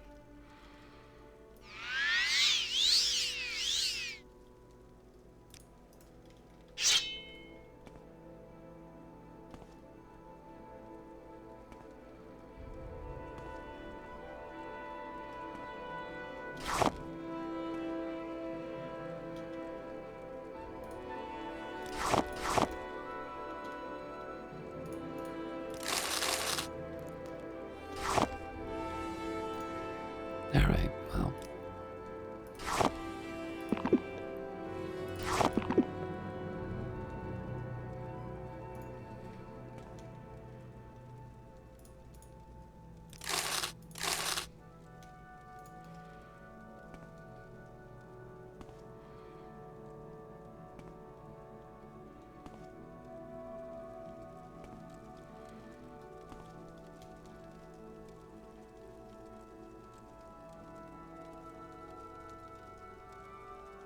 They're pretty heavy in exchange for what I get, so let's try and find these books that I haven't read yet, and we'll call it for this dungeon. Oh boy.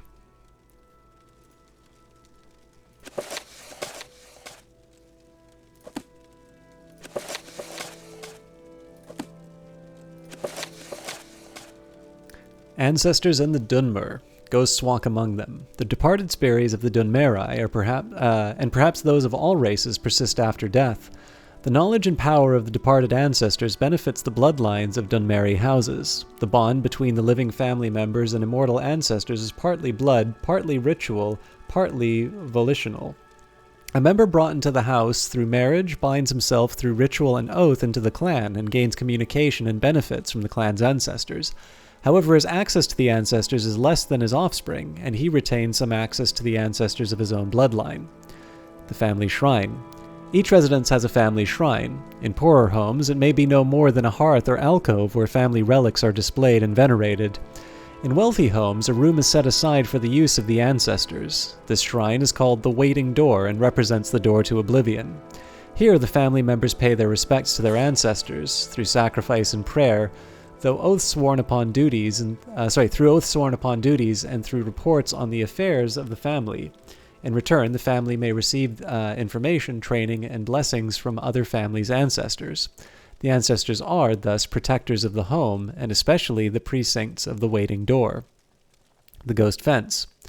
It is a family's most solemn duty to make sure that their ancestors' remains are interred properly in a city of the dead such as Necrom. Here, the spirits draw comfort from one another against the chill of the mortal world. However, as a sign of great honor and sacrifice, an ancestor may grant that part of his remains be retained to serve as part of a ghost fence protecting the clan's shrine and the family precincts. Such an arrangement is often part of the family member's will that a knucklebone shall be saved out of his remains and incorporated with solemn magic and a ceremony into a clan ghost fence. In more exceptional cases, an entire skeleton or even preserved corpse may be bound into a ghost fence. These remains become a beacon and focus for ancestral spirits, and for the spirit of the remains in particular. The more remains used to make the ghost fence, the more powerful the fence is, and the most powerful mortals in life have the most powerful remains.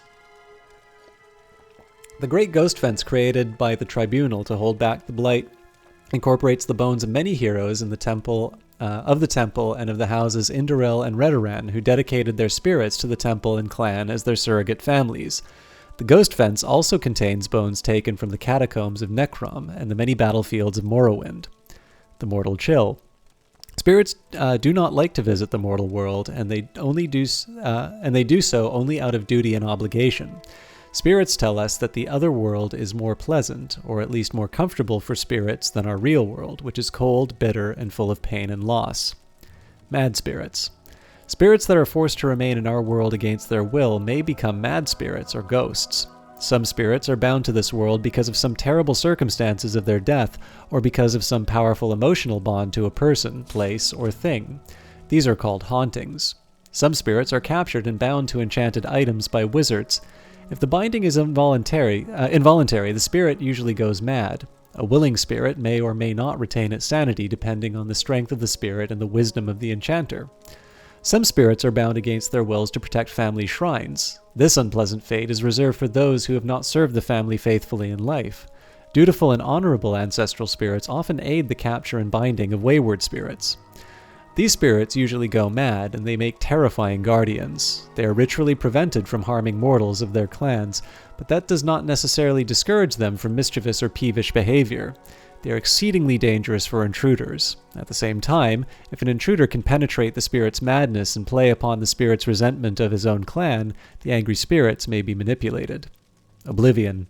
The existence of Oblivion is acknowledged by all Tamriel cultures, but there is little agreement on the nature of that other world, other than it is the place where the Aedra and Daedra live, and that communication and travel are possible through this world and Oblivion through magic and ritual. The Dunmer do not emphasize the distinction between this world and Oblivion, as do the human cultures of Tamriel. They regard our world and the other world as a whole with many paths from one end to the other, rather than two separate worlds of different natures and distinct borders. This philosophical viewpoint may account for the greater affinity of elves for magic and its practices. Foreign views of Dunmeri ancestor worship and spirit magic. The Altmeri and Bosmeri cultures also venerate their ancestors, but only by respecting the orderly and blissful passage of these spirits from this world to the next. That is, Wood Elves and High Elves believe that it is cruel and unnatural to encourage the spirits of the dead to linger in our world. Even more grotesque and repugnant is the display of the bodily remains of ancestors in ghost fences and ash pits. The presentation of finger bones in a family shrine, for example, is sacrilegious to the Bosmer, who eat their dead, and barbaric to the Altmer, who intern their dead. The human cultures of Tamriel are ignorant and fearful of dark elves and their culture, considering them to be inhuman and evil like orcs and Argonians, but more sophisticated. The human populations of Tamriel associate Dunmeri ancestor worship with spirit magic with necromancy. In fact, this association of the dark elves with necromancy is at least partly responsible for the dark reputation of Dunmer throughout Tamriel. This is generally an ignorant misconception, for necromancy outside the accessible clan rituals is a most abhorrent abomination in the eyes of the Dunmer.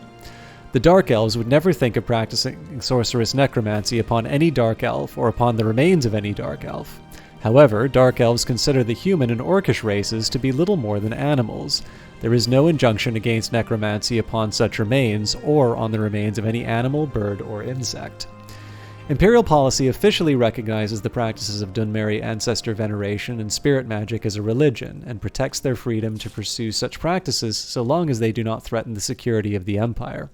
Privately, most Imperial officials and traders believe Dark Elf ancestor worship and displays of remains are barbaric or even necromantic.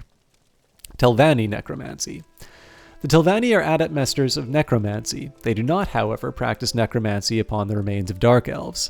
Sane Telvanni regard such practices with loathing and righteous anger. They do practice necromancy upon the remains of animals and upon the remains of humans, orcs, and Argonians, who are technically no more than animals in Morrowind. Publisher's note: this book was written by an unknown scholar as a guide for foreign visitors to Morrowind shortly after the armistice was signed.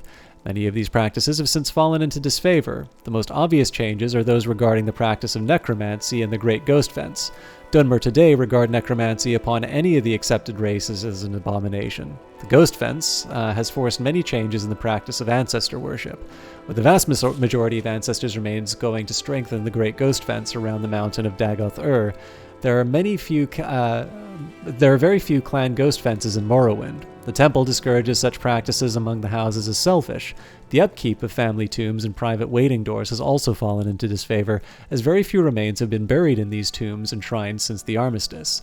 In recent years, most Dunmer venerate a small portion of their ancestors' remains kept at a local temple.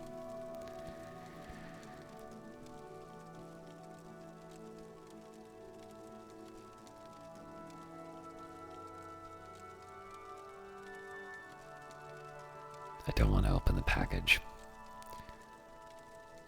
Let's see, Alone's directions to Balmora. From Sadanin to Balmora by road. From Sadanin, leave the village by the North Bridge, then follow the road east past the Siltstrider port.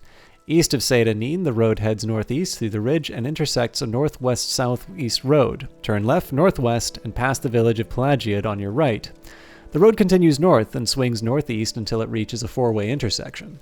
The road to Balmora turns left, northwest, and then descends into Foyada Mamia, a deep volcanic ravine. The road follows the ravine northeast for a short distance, and then turns left and climbs out of the ravine to the northwest. North of the ravine, past Fort Moonmoth on the right, and come to the intersection with a signpost, head due west towards Balmora. Two small bridges cross the Odai River. On the west side of the river, go north, passing the Siltstrider port and entering the walls of Balmora. Mind the signposts and be careful. In bad weather or darkness, it is easy to stray from the road.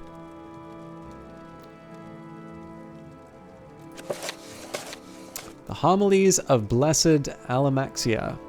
Sothasil and Scribs. Young Sothasil, while playing in the egg mine, saw a number of Scribs in a deep shaft, and he began... No, wait, I think I have, yes, we have already read this one.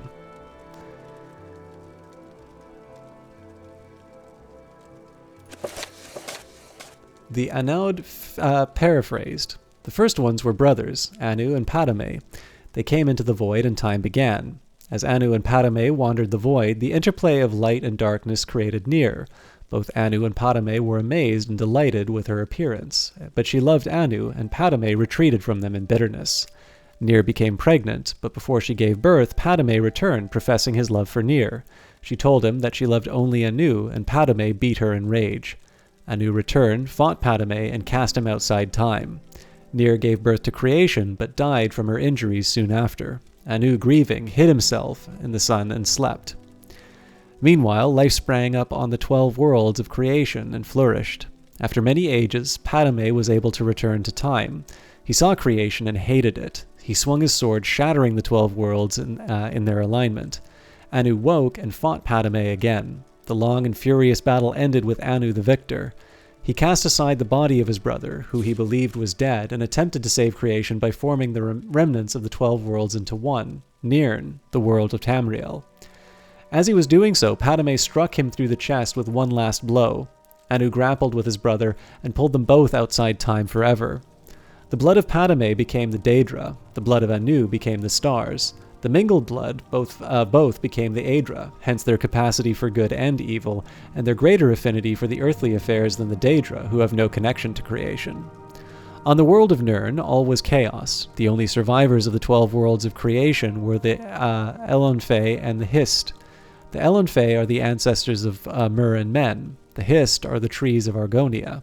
Nirn originally was all land, with interspersed seas, but no oceans. A large fragment of the Elonfe world landed on Nirn relatively intact, and the Elonfe living there were ancestors of the Mur. These Elonfe fortified their borders from the chaos outside, hid their pocket of calm, and attempted to live on as before. The other Elonfe arrived on Nirn scattered amid the confused jumble of the shattered worlds, wandering and finding each other over the years. Eventually, the wandering Elonfe found the hidden land of old Elonfe, and were amazed and joyful to find their kin living amid the splendor of ages past. The wandering Elonfe expected to be welcomed into the peaceful realm, but the old Elonfe looked on them as degenerates fallen from their former glory. For whatever reason, war broke out and raged across the whole of Nirn. The old Elonfe retained their ancient power and knowledge, but the wanderers were more numerous and toughened by their long struggle to survive on Nirn. This war reshaped the face of Nirn, sinking much of the land beneath new oceans and leaving the lands as we know them, Tamriel, Akavir, Atmora, and Yokuda.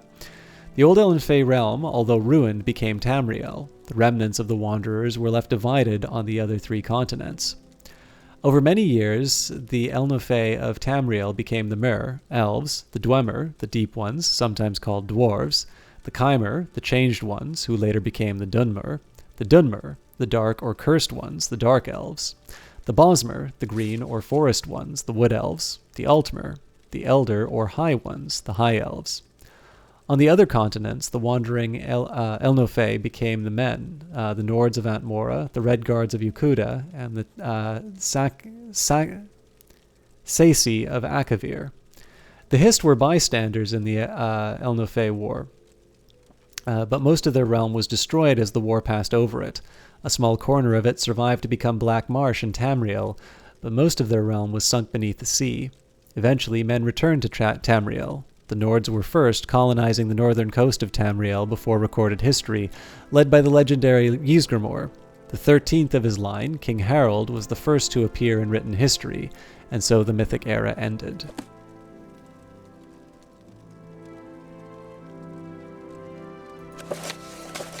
The Anticipations.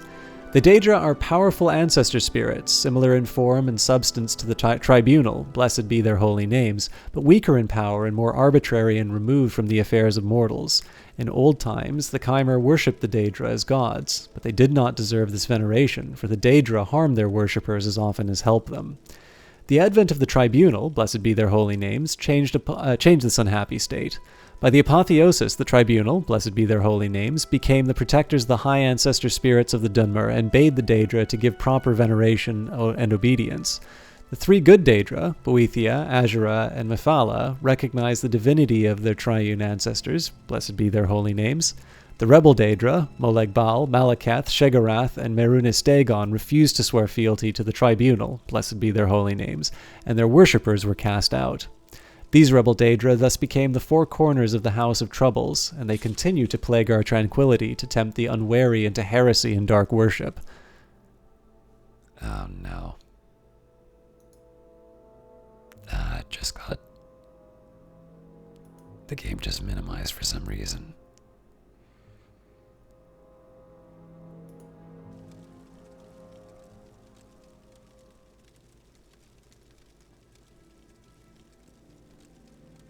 Alright, so serious error condition. I'm probably gonna have to save and reset. The priests of the temple remain ever vigilant for signs of the adversary's return, sometimes aided by the loyal three good Daedra, who are familiar with the wiles of their rebellious kin. The good Daedra are known to the temple as the Anticipations, since they are the earthly ancestral anticipation of the loving patronage of the Tribunal.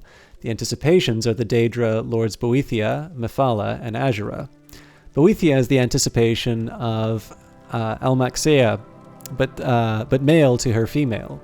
Boethia was the ancestor who eliminated the elves ages ago, before the Mythic era. He told them the truth of Lorkhan's test and defeated Auriel's champion, Trinimac. Boethia ate Trinimac and voided him. The followers of Boethia and Trinimac rubbed the soil of Trinimac upon themselves and changed their skins. Mephala is the anticipation of Vivek, but manifold and androgynous. Mephala taught the Chimer to evade their enemies or kill them with secret murder. The Chimer were few in those days and threatened on all sides. Mephala taught the Chimer to build houses. Later, Mephala created the Morag Tong. Azura is the anticipation of Sotha-Sil, but female to his male. Azura was the ancestor who taught the Chimer how to be different from the Altmer. Her teachings are sometimes attributed to Boethia. In the stories, Azura is often encountered more as a communal progenitor of the race as a whole, rather than as an individual ancestor. She's associated with dusk and dawn, and is sometimes called the Mother Soul. Azura's star, also called the Twilight Star, appears briefly at dawn at the dusk low on the horizon below the constellation of the Steed. Azura is associated with mystery and magic, fate and prophecy. Alright, we also have the Book of Dawn and Dusk, and then we're done, so I will take the opportunity here to read it, and then we can reset. The Book of Dawn and Dusk. The Book of Dawn and Dusk is a collection of sayings and aphorisms attributed variously to the tribunals and their saints and servants.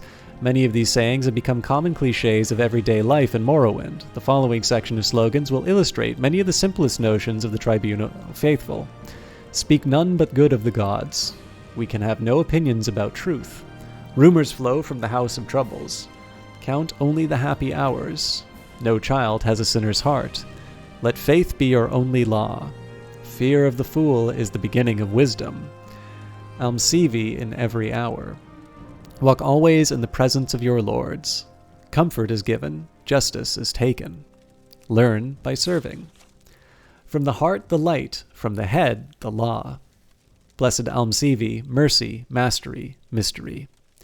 Forge a keen faith in the crucible of suffering. Engrave upon thy eye the image of injustice. Death does not diminish, the ghost gilds with glory. Faith conquers all, let us yield to faith. Better to suffer a wrong than to do one. The heavens are in their glory. Applaud.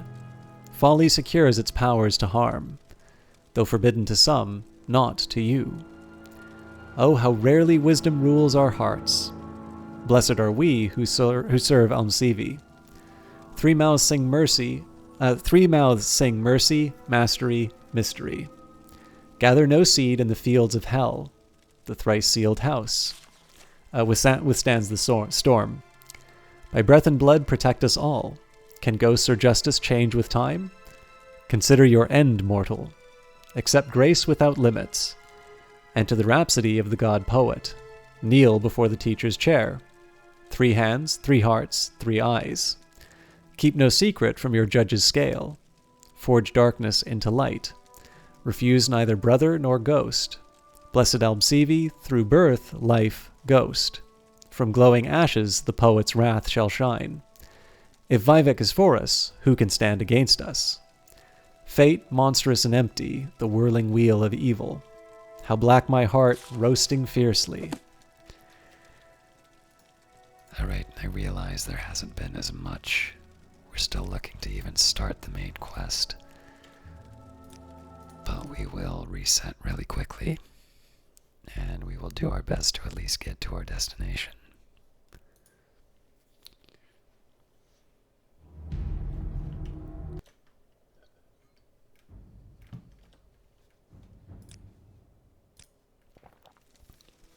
I'll try to iron out the technical problems that we were having today.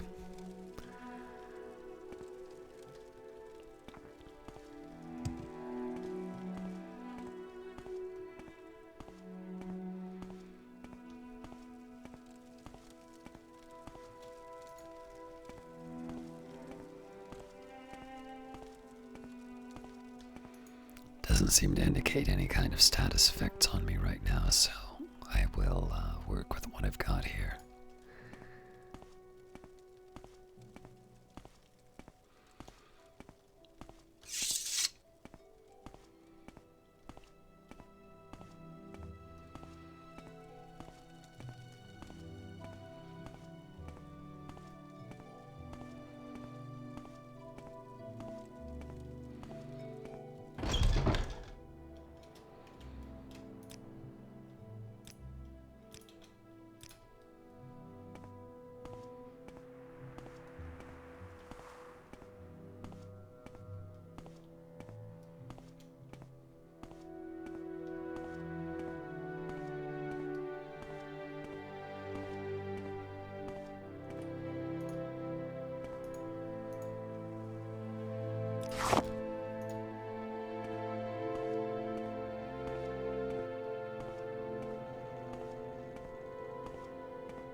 I know I'm getting close to my weight limits, but... Oh, there we go.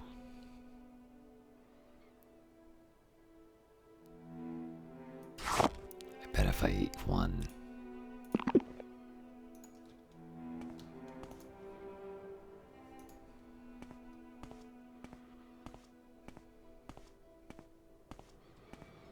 So we'll just leave everything else alone for now.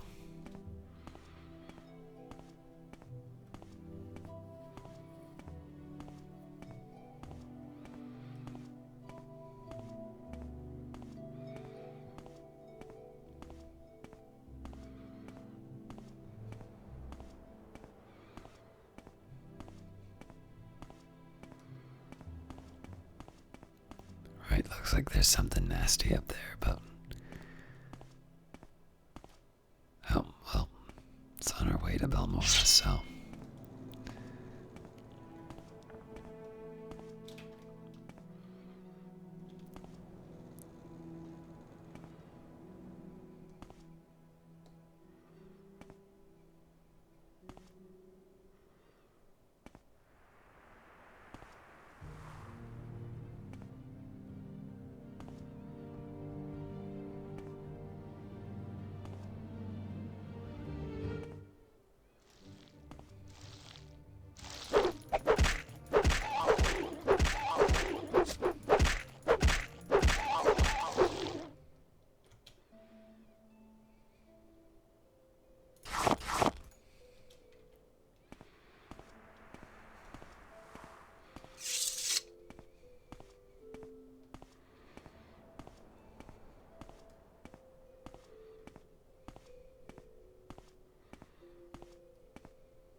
Looks like I'm gonna need to be pretty careful here.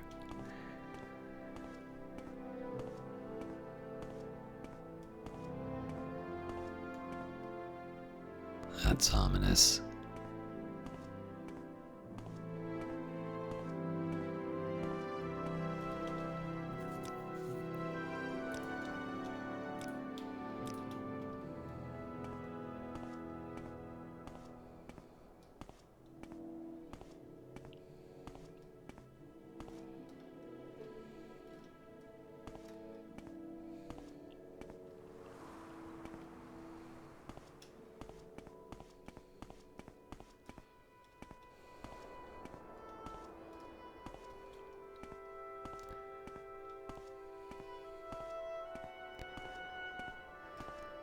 I'm hoping that's Balmora.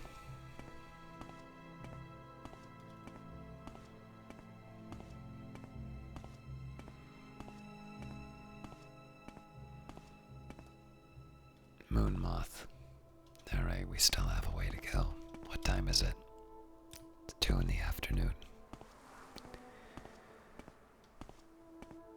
There might be an argument for resting just to see if I can get my magicka back up, but I do want to fulfill my quest, and more importantly, I would like to be able to sell off some of these goods.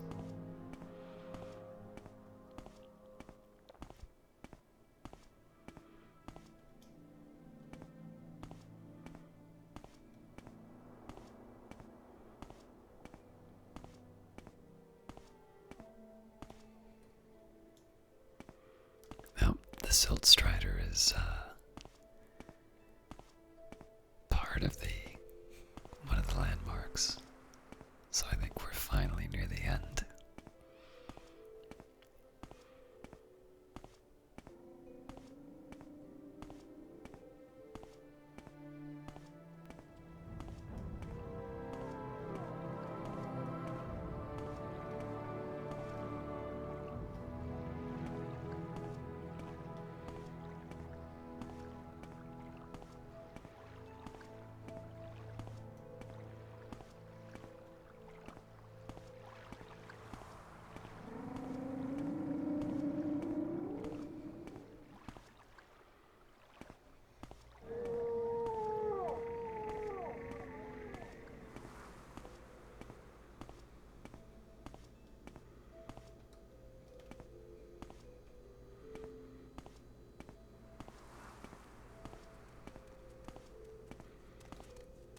Hull.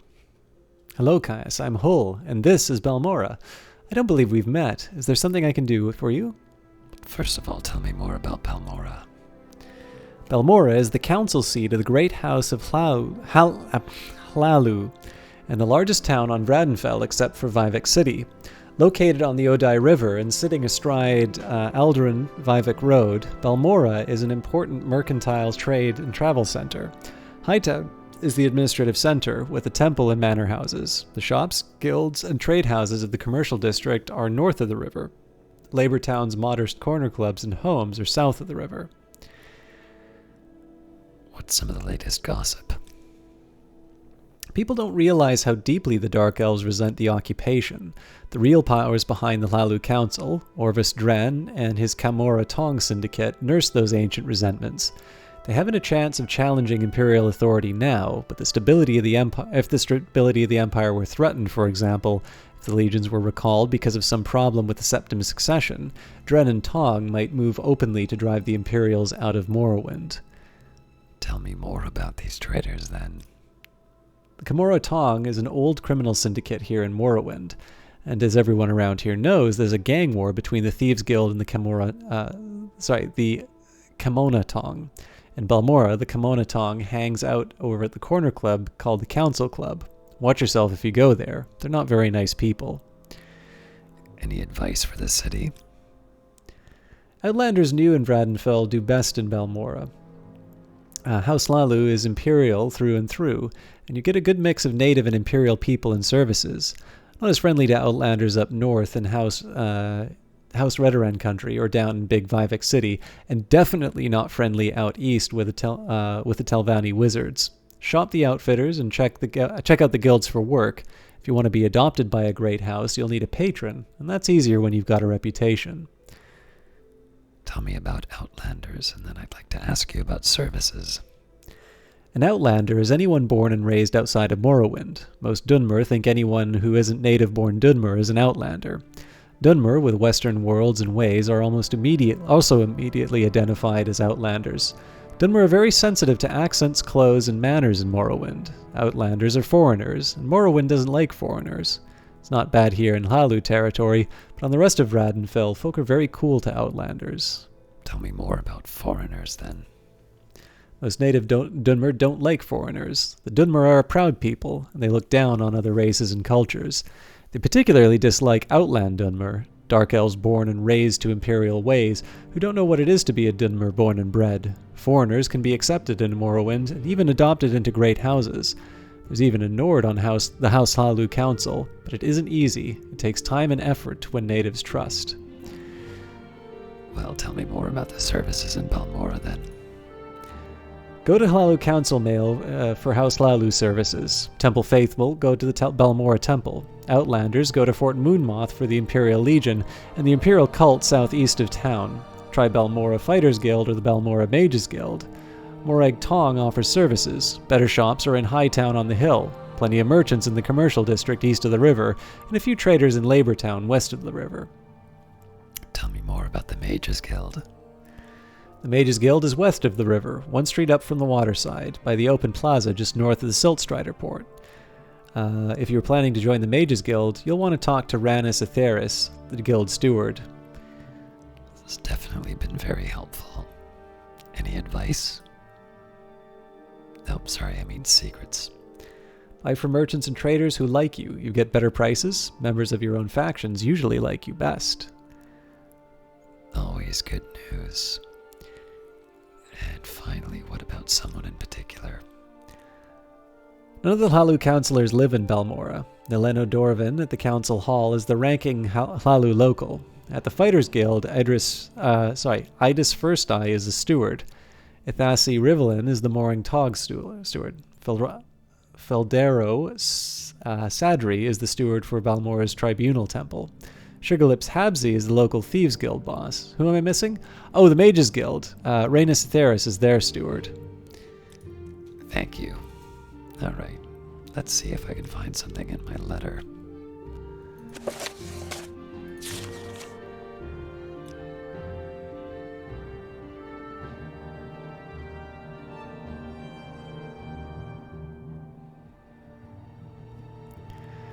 Alright, it doesn't indicate where I will find Caius Costades.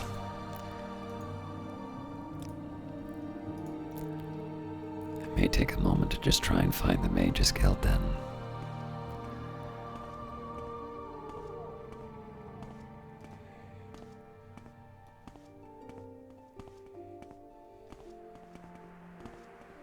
Come back.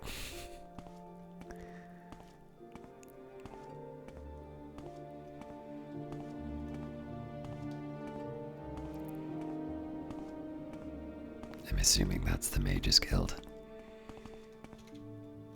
Hello, friend. I'm Hedvild. Welcome to Balmora. If you have a question, I'll be happy to answer it.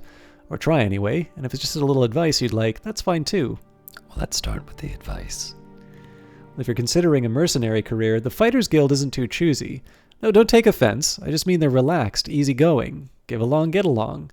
Legion is a tougher outfit, and fussy about ends and means, if you follow me. And those House Redoran people, well, they're tough and sharp, but a bit tiresome in the duty and honor line. I'm looking for someone in particular. Well, you've already answered that, so... What do you do here? I'm a barbarian and proud of it. I like the wilderness. And, I know how to live comfortably off the land, and I know the various creatures in the wild, how to hunt them, what bits are good to eat, what bits our city folk will pay for. I know weapons and armor and how to stay healthy, so I can play soldier for pay, but I hate taking orders, so I like to go hunting. Thank you for that. Alright, so we've got an armorer, and there is the Mage's Guild. And the Fighter's Guild right beside it.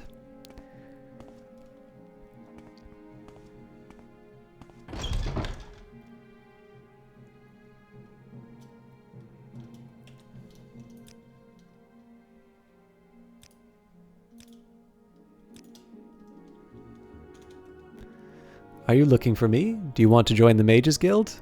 Very much so. Yes. You look like the sort that we could use in the Mages Guild. Will you take the Mage's Oath and join the guild? What is the oath? Perform any duties assigned to you by the masters of the guild. Learn from them and grow strong. Always share your knowledge freely with other guild members. Never strike or steal from any other guild member. Does this appeal to you? Yes, it does. You are now a member of the Mages Guild. Welcome, associate. When you are ready, you can ask for duties to perform. And once you are ready, you can ask me about advancement in the guild. Well, let's start talking about advancement now. You meet our requirements, Caius, but you have not yet completed duties expected of an apprentice. Well then, let's start with the duties. You don't have any duties for an associate. Speak with me again when you have proven yourself. In the meantime, speak with Adjura. I believe she has some small tasks for you.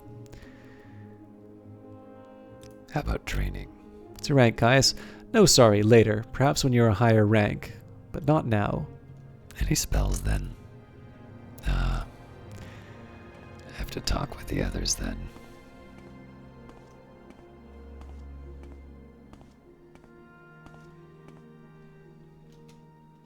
Step right up, Caius, and look over my collection of scrolls. How about the flashy and cheap Taldum's Scorcher to burn your foes, or Unduzi's Unhinging to open stuck chests and doors? Or if you're going somewhere dangerous, try some Scrolls of Vitality and Vigor to restore your health and fatigue. If you're in real trouble, you'll want the Almsivi Intervention or Divine Intervention to transport you instantly to the nearest temple or the nearest Imperial shrine. Well then. First of all, will you, Alright. Worth a try, I suppose.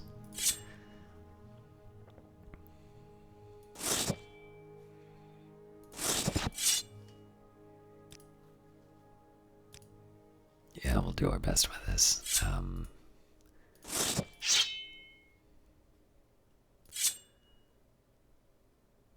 I should keep one replacement weapon just in case. Oh, and that iron saber I got rid of was probably the best one.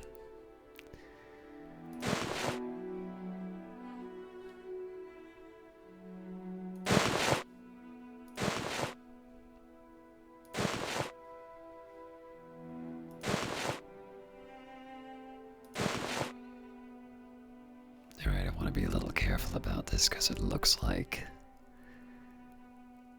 I'm pushing them over the edge. You know what, I'll hang on to the cursed ring.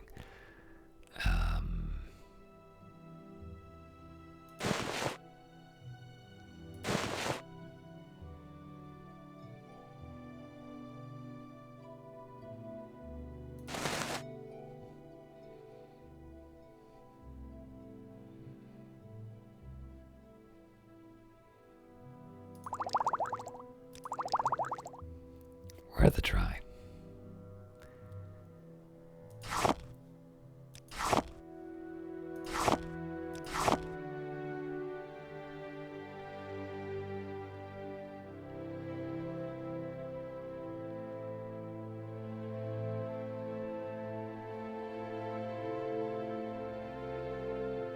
You know what? We'll work with that for now. See if I can get a good deal.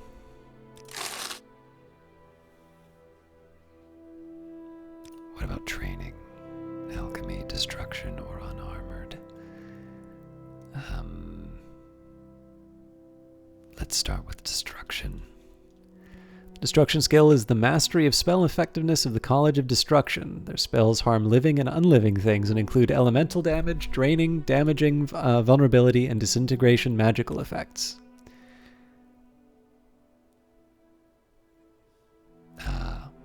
Alright then.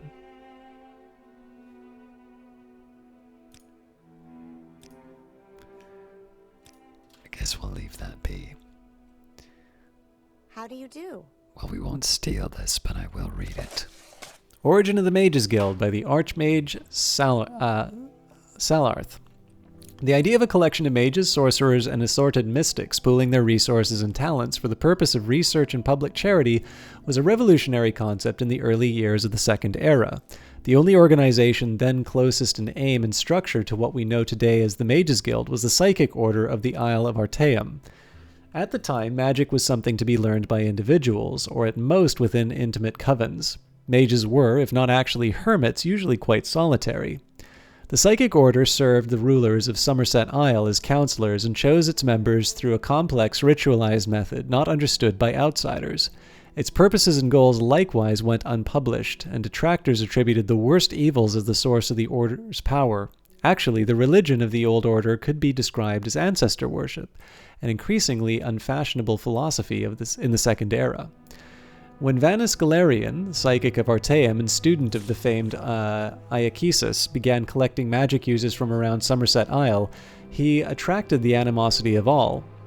He was operating out of the urban center of Firsthold, and there was a common, and not entirely unfounded, attitude that magical experiments should be conducted only in unpopulated areas.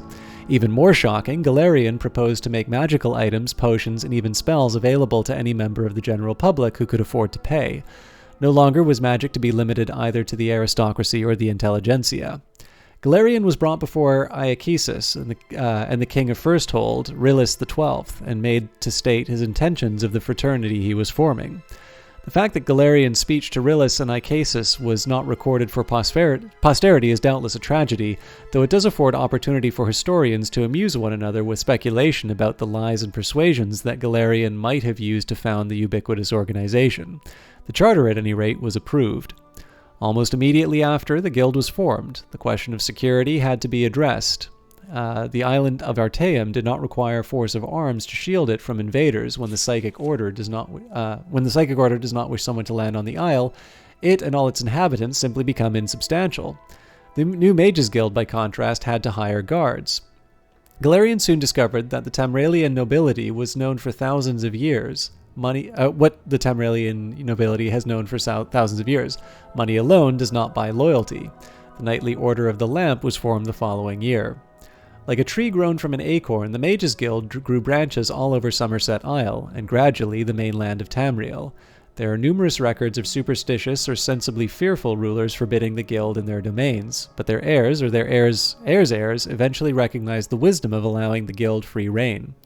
The Mages Guild has become a powerful force in Tamriel, a dangerous foe if somewhat disinterested ally. There have been only a few rare incidents of the Mages Guild actually becoming involved in local political struggles. On these occasions, the Guild's participation has been the ultimate decider in the conflict.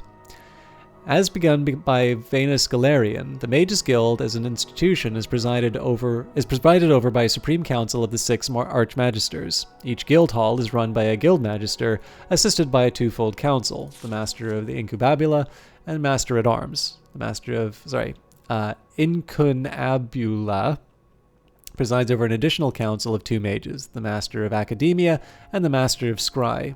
The Master of Arms also has a council of 2, the Master of Initiates and the Platinus, the leader of the local chapter of the Order of the Lamp. One need not be a member of the Mages Guild to know that this carefully contrived hierarchy is often nothing more than a chimera. As Vanus Galerian himself said bitterly, leaving Tamriel to travel to other lands, the guild has become nothing more than an intricate morass of political infighting.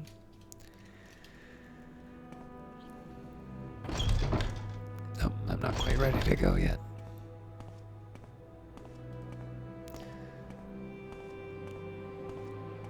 I need to find some duties, it looks like.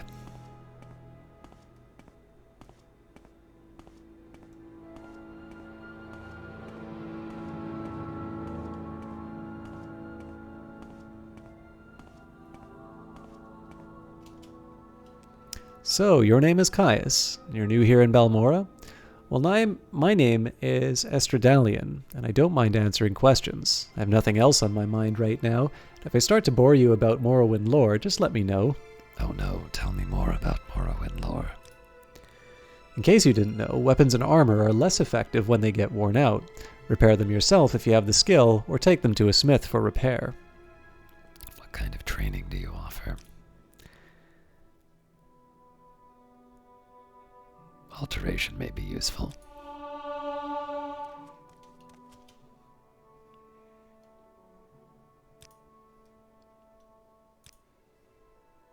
Spells do you offer? I think I sort of want all of this, but is there something ranged?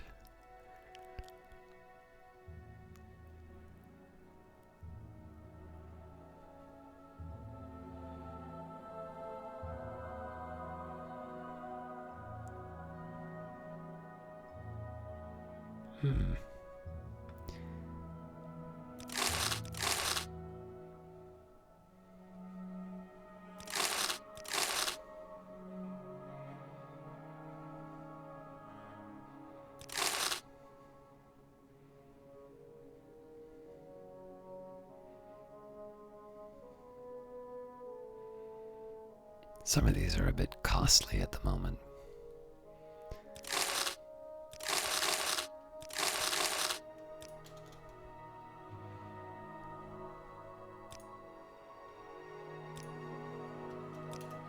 All right then, I'm listening.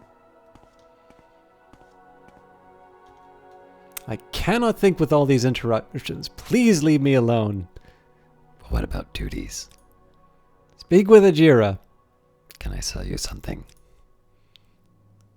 You'll have to get rid of that moon sugar if you want services from me. I don't want any trouble.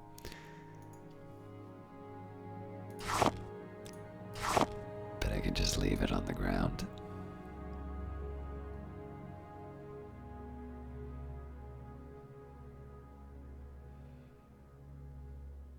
I hope I'm able to pick it up again.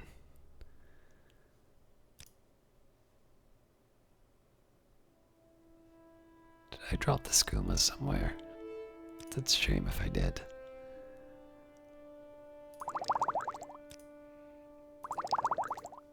Your actions show promise. What do you want? Alright, they don't have that much. Don't buy that, huh? Alright, well I can sell you materials at least.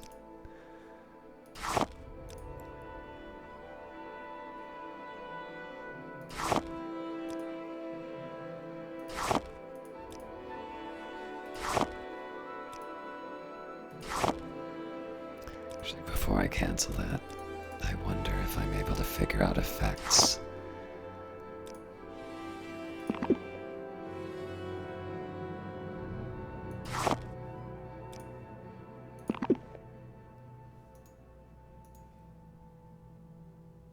Apparently not.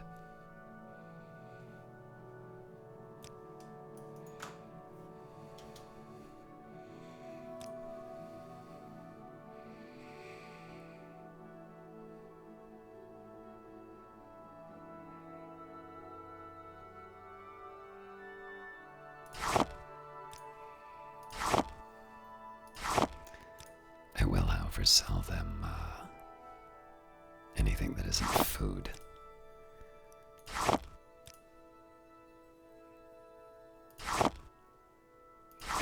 I'm sure there's a point where I can use these in alchemy, but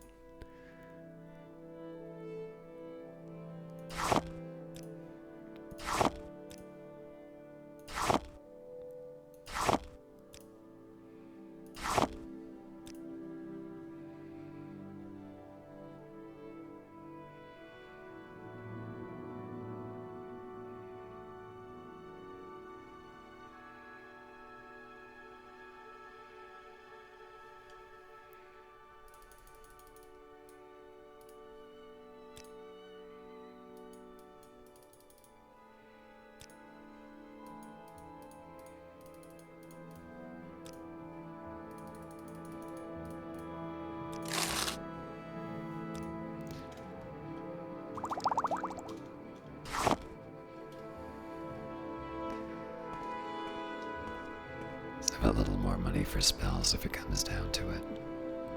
Also, let me just switch out my belt. Or am I wearing two belts now?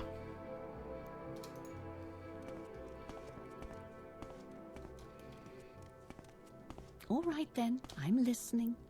Oh. I want to read all of these, but... Go ahead, Outlander. What do you need?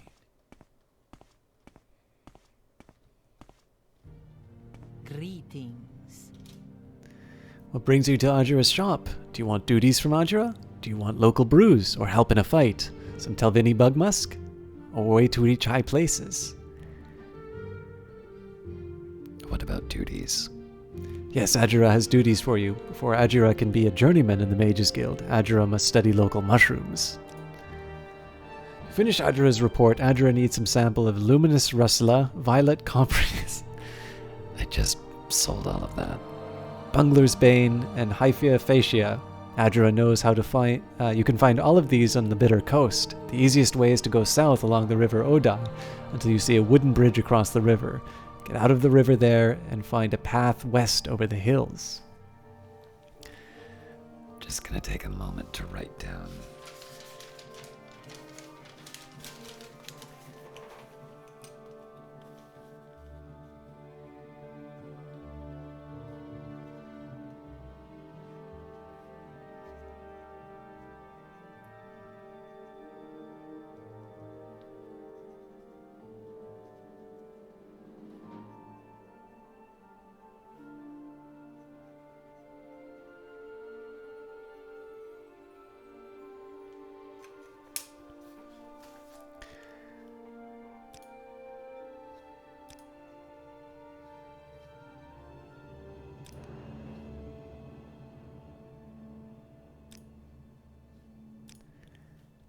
Alright, we'll just leave that be for now.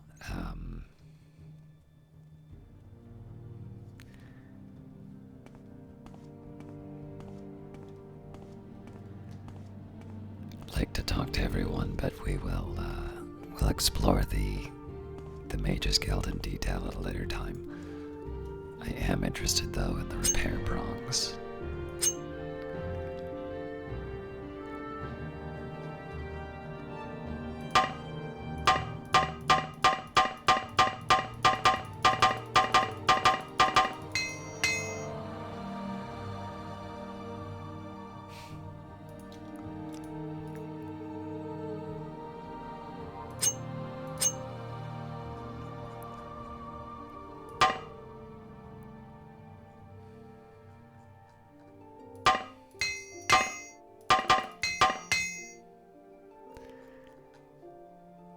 Gives me a little something, I guess.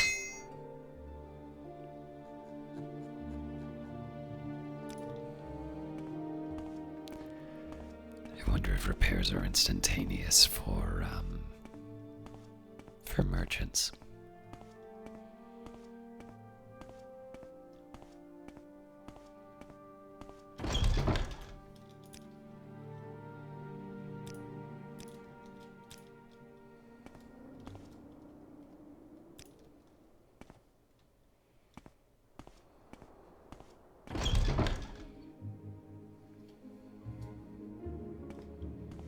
Oh, Outlander, did you want something? Welcome to Balmora, council seat of House Lalu. How may I serve you? Tell me about the Fighters Guild. Show some respect. You are in the most stalwart guild of warriors this side of death. Ader's Fire Eye is guild steward here. Seek her out if you think you have the right stuff.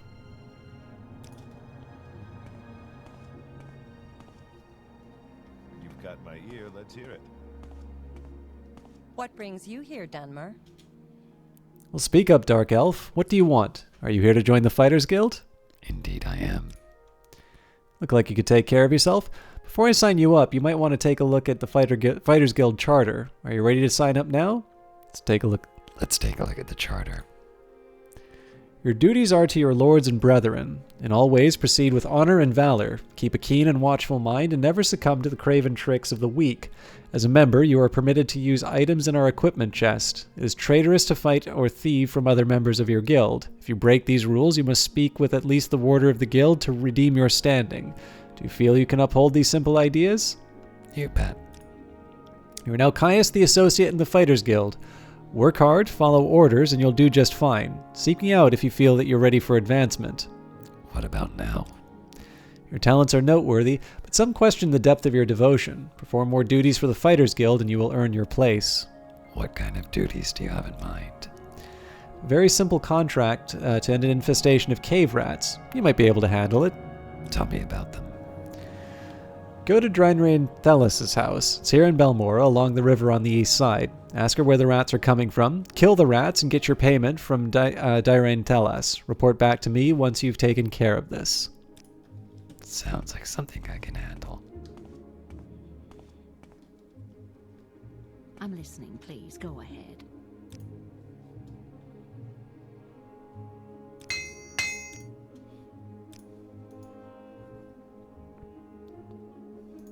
Just silently repair my sword.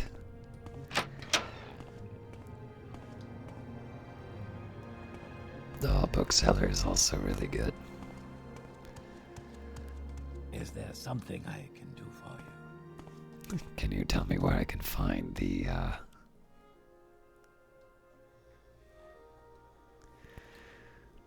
You say you've been attacked by assassins? From your description, it sounds like the work of the Dark Brotherhood. I'm not sure who you angered, but stay away from me. I suppose this should be officially reported, though. Speak to Apelles Mateus and Ebonheart about the matter. What do you know about the Dark Brotherhood? Scum, all of them. If they're after you, friend, you'd better find yourself some help, or write a will, or both. There was Apelles Mateus. He's recently arrived from Cyrodiil. You'll likely find him inspecting the rounds at Ebonheart. That's fair.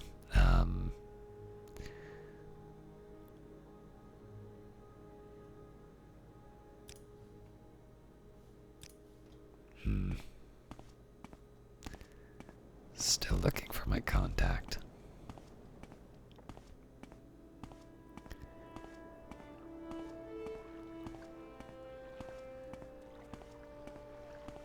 Under sun and sky, Outlander, we greet you warmly.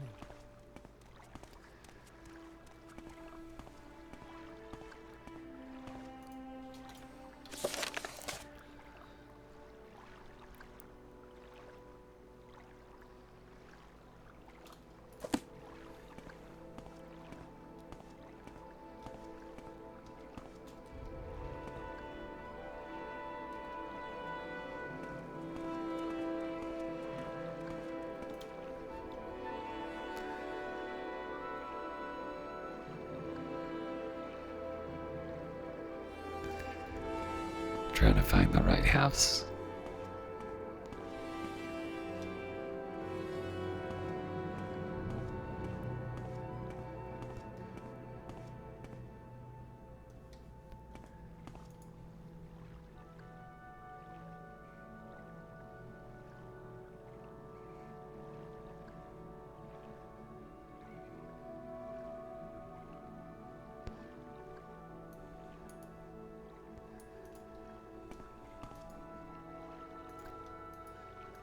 If I'm looking east of the river, I suppose I should be looking on this side.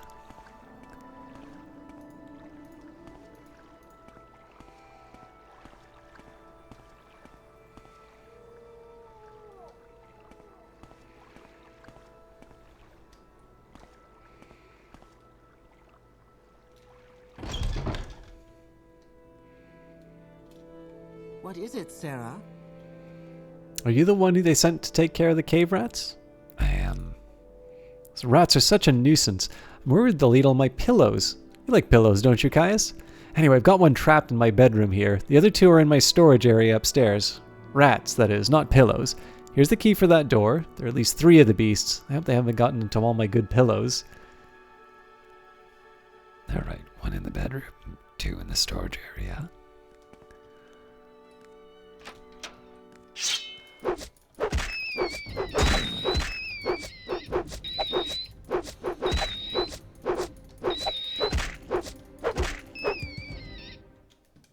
Least favorite. This woman is insane. There's someone watching me. I can tell.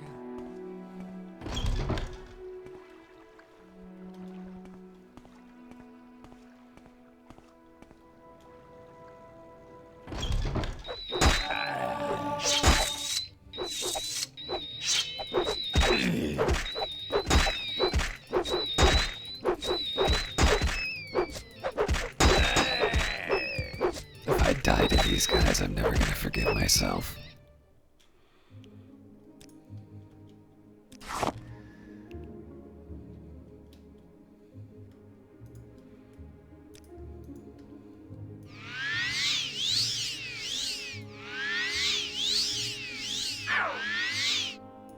Everyone's gonna be talking to me like I can't handle myself now.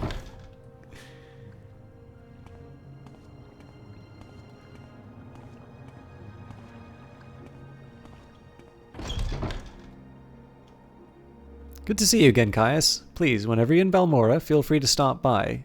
Now, what can I do for you?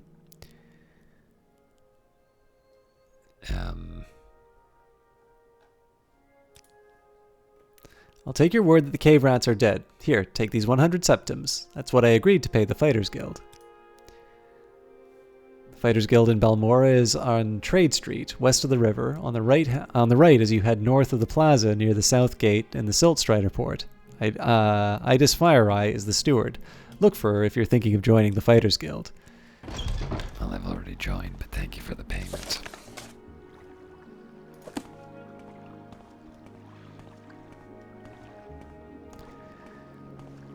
So before too long, I should find my contact.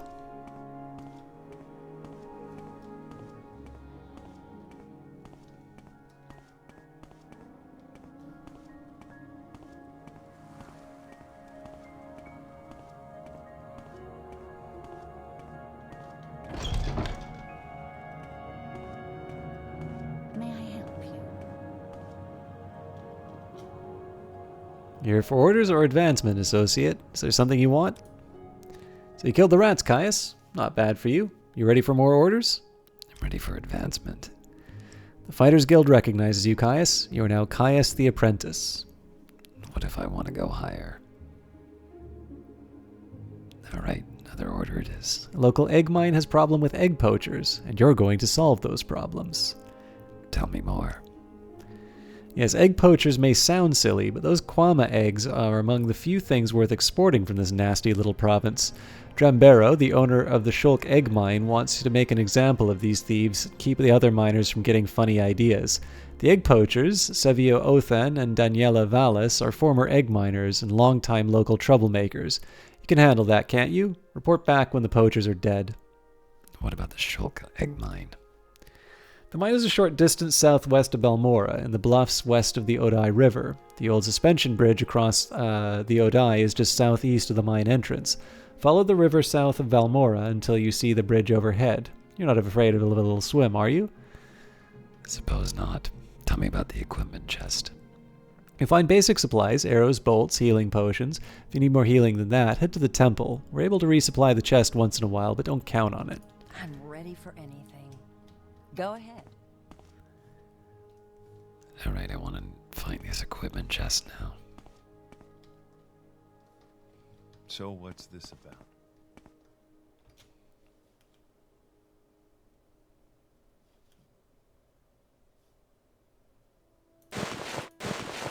It's better help than what I've got.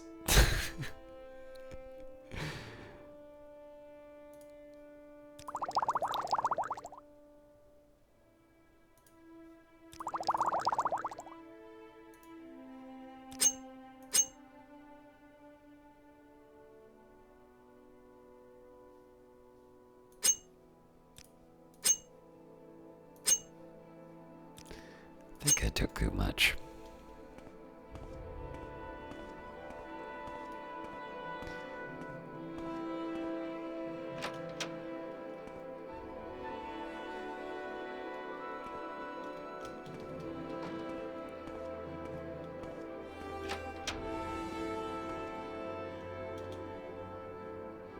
Can you train me?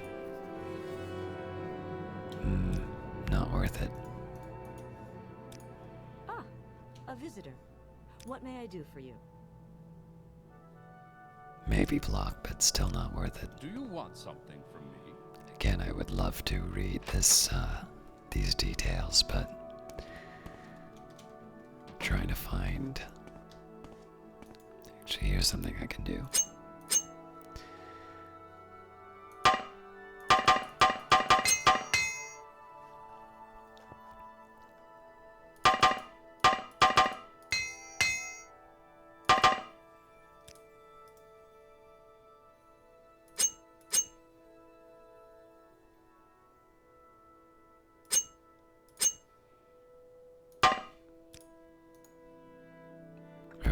Looks like I'm stuck with these, but at the very least that reduce some of the weight, I hope.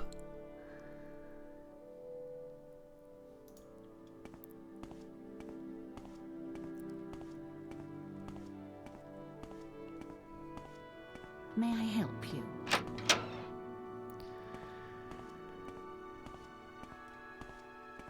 Bloody scamps, I could skin them all. Let's see if the armor has anything a little bit better for me.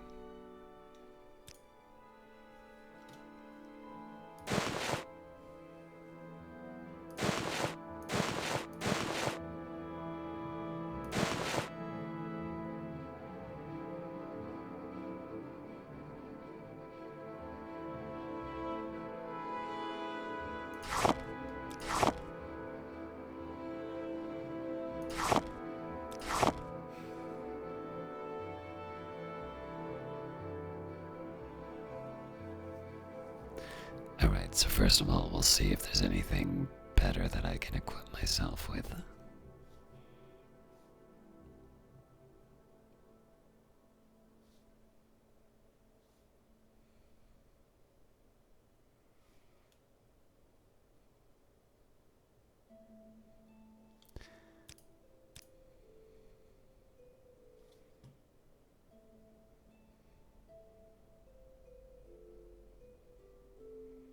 So better pants, possibly a better helm. Greaves at work.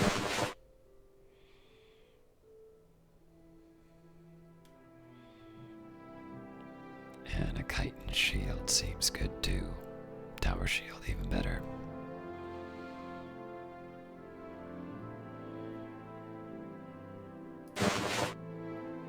No helm.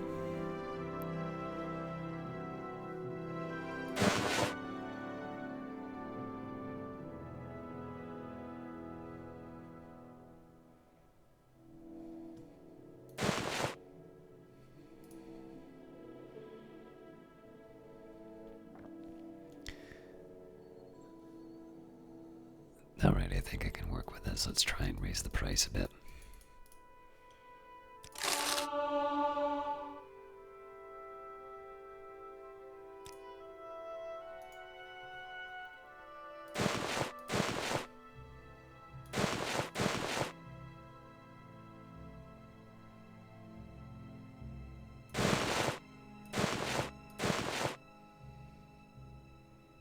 Alright, now we're talking.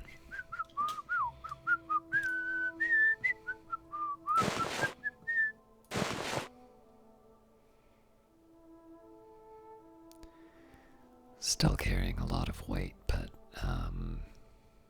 it's less obvious that I'm going to be able to get rid of the rest with him.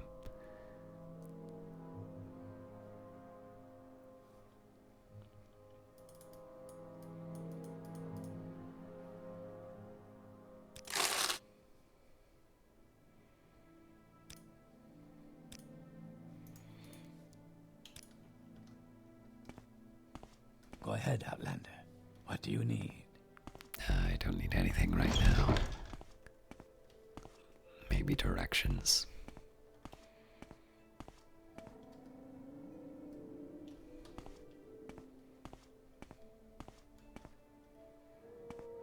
What does an outfitter get me?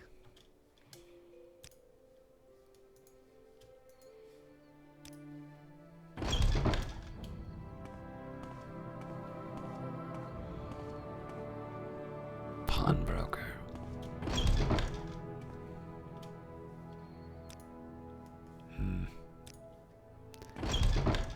Trying to find someone to get this moon sugar off to.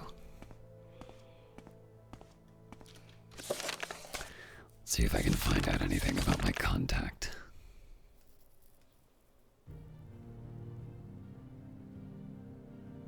Oh, corner club called the South Wall.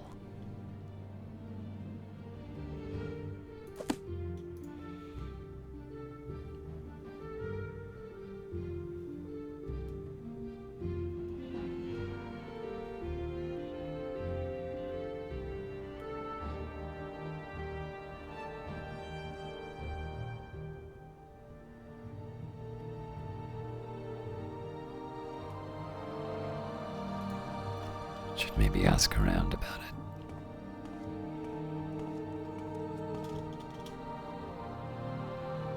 Alright, have you heard anything about rumors then? The Hlalu and Telvanni have been fighting over Odirnian for years. Good to know.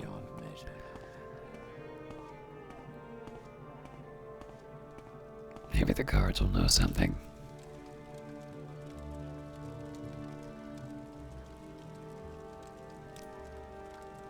Southwall is a working-class corner club in Balmora, east of the Odai River, on the south end of Labor Street, owned by Balcoa Closius.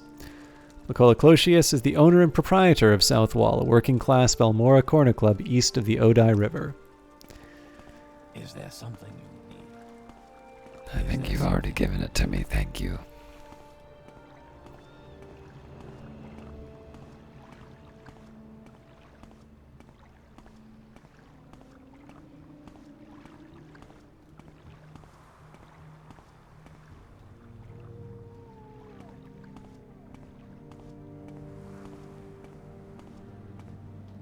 There we are.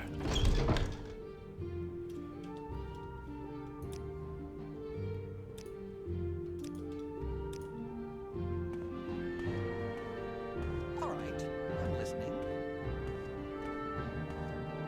Its scent is unfamiliar. Are you looking for me? You want to join the Thieves Guild?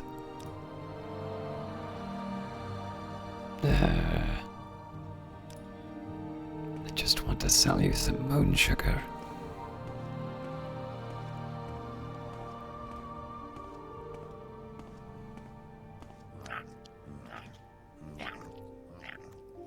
So your name is Caius, and you're new here in Balmora. Well, my name is Only He Stands There, and I don't mind answering questions. I have nothing else on my mind right now. If I start to bore you about Morrowind lore, just let me know. Ordinators arrest and imprison dissident priests and other heretics. By the terms of the armistice, the Empire cannot interfere.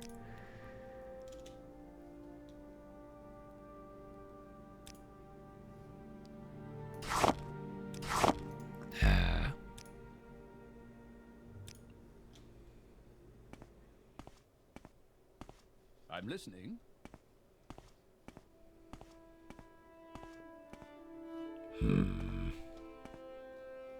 I think that tavern girl was looking at me. How can I tell her I'm not interested?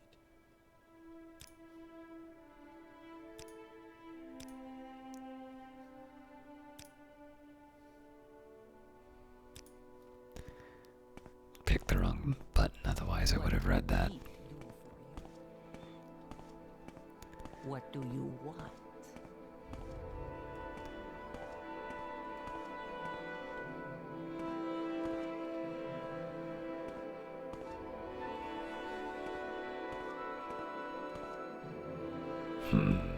Well, where did I put that? Good day. I'm Bacola Closius, the publican of the South Wall here in Balmora. We rent beds, and I have a limited selection of goods for barter.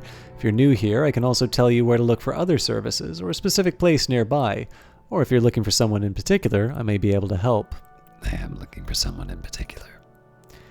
None of the Hlalu councillors live in Balmora. And Elena Dorvin is the council hall and the ranking Hlalu local. At the Fighters Guild, Idis Fireeye is the steward.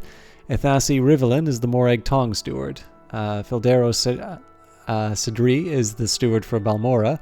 Balmora Tribunal Temple. Sugarlips Habsi is the local Thieves Guild boss. Who am I missing? Oh, the Mages Guild. Ranis Arthus is their steward. Alright, well. Tell me about the South Wall. Alright, fair enough. I'm listening.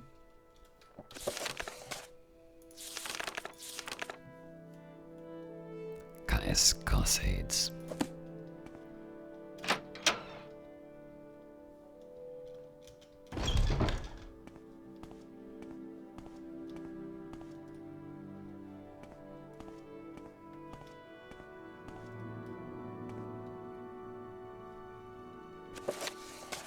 It suffers wounds.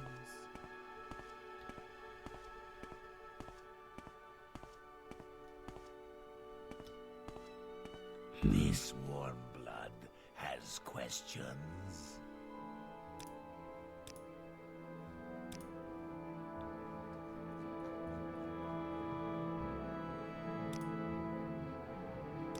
Alright, I am fascinated by the fact that I cannot find my contact here.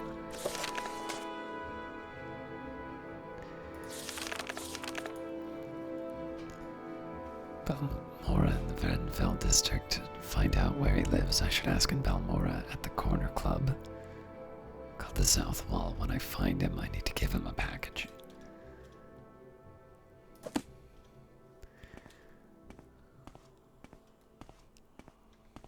Its scent is unfamiliar. Greetings, citizen. I'm Satid. This town is Balmora, council seat of House Hlalu. We're loyal citizens of the Empire and proud of it. Well, most of us anyway. Are you looking for someone in particular? Are you looking for services? Is there some specific place that you would like to visit? Would you like me to tell you about my trade? Tell me about yourself as citizens of the Empire. We've had peace and prosperity in Morrowind under the Empire for centuries. It's a government by law, and the legions enforce that law. The Empire has a free trade and free religion, so rich in pockets and spirit. Yes, there's corruption. Yes, there are crimes and criminals. Yes, the rich get richer, the poor poorer, but overall, things are pretty good. Alright, well, I am looking for a specific place, but it doesn't look like any of that is helping. What is your trade? I'm a pawnbroker. I buy your goods, giving you cash over the counter, and if at a later date you wish to recover your goods, you need only pay me what they are worth, with a small profit, of course, for my time and trouble. I also sell things, sometimes used and worn, sometimes new, and all for a fraction of what they'd cost if purchased elsewhere. Bet you don't want to buy, yeah. What about services?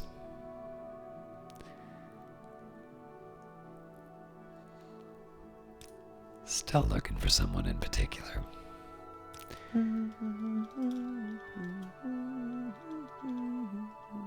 Maybe the latest rumors.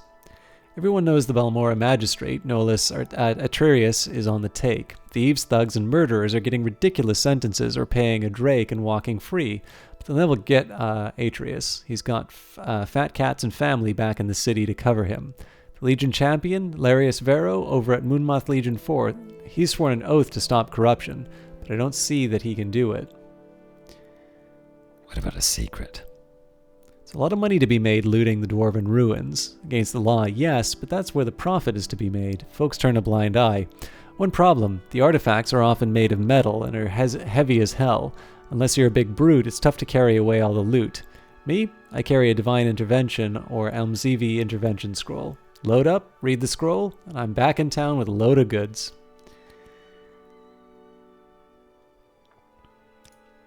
What's your story?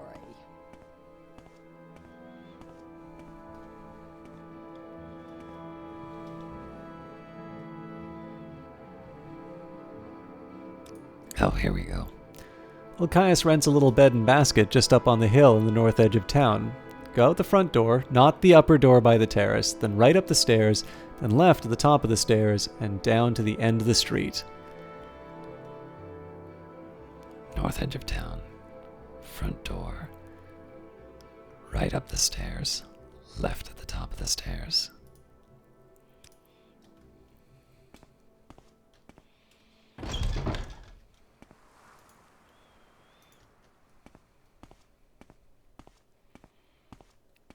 I can't believe it took me that long to find it. It's 11 in the evening. He's not exactly going to be happy to see me.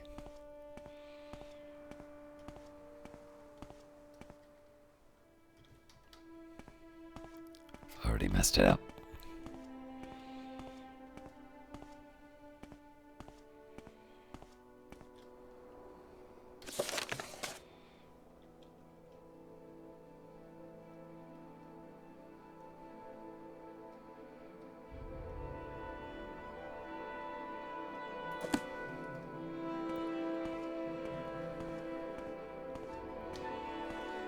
What is this about?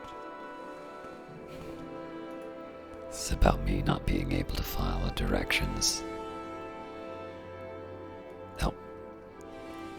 Never mind.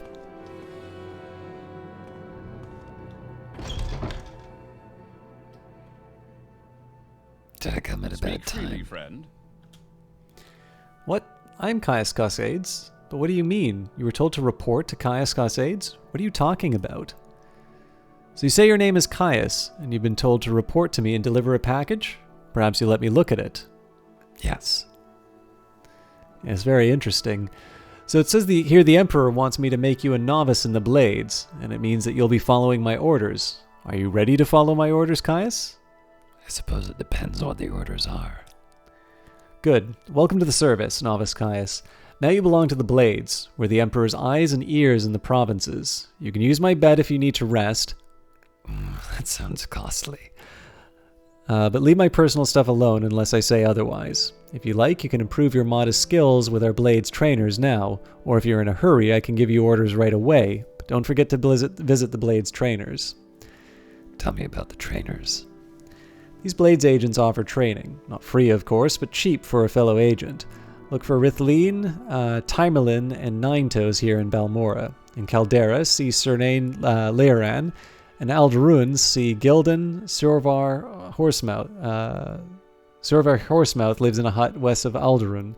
And Elone the Scout can be found in Arel's trade house in Sidanine. What training do you offer? I'll take some speechcraft training.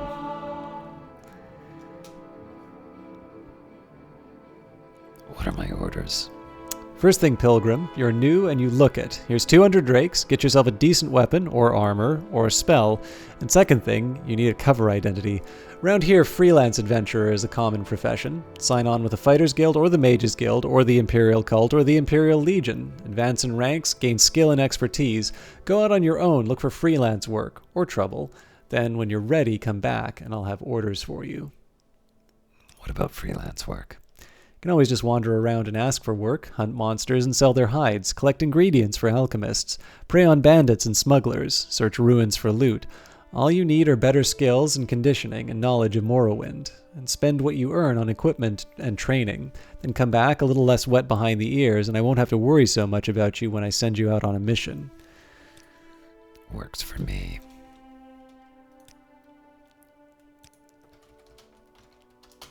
And on that note, now that we are on the path to the main quest, I'll say that's it for tonight. Again, we had a little bit of a, it's 1 a.m. Actually, here's what I'll do. I will, rest until morning.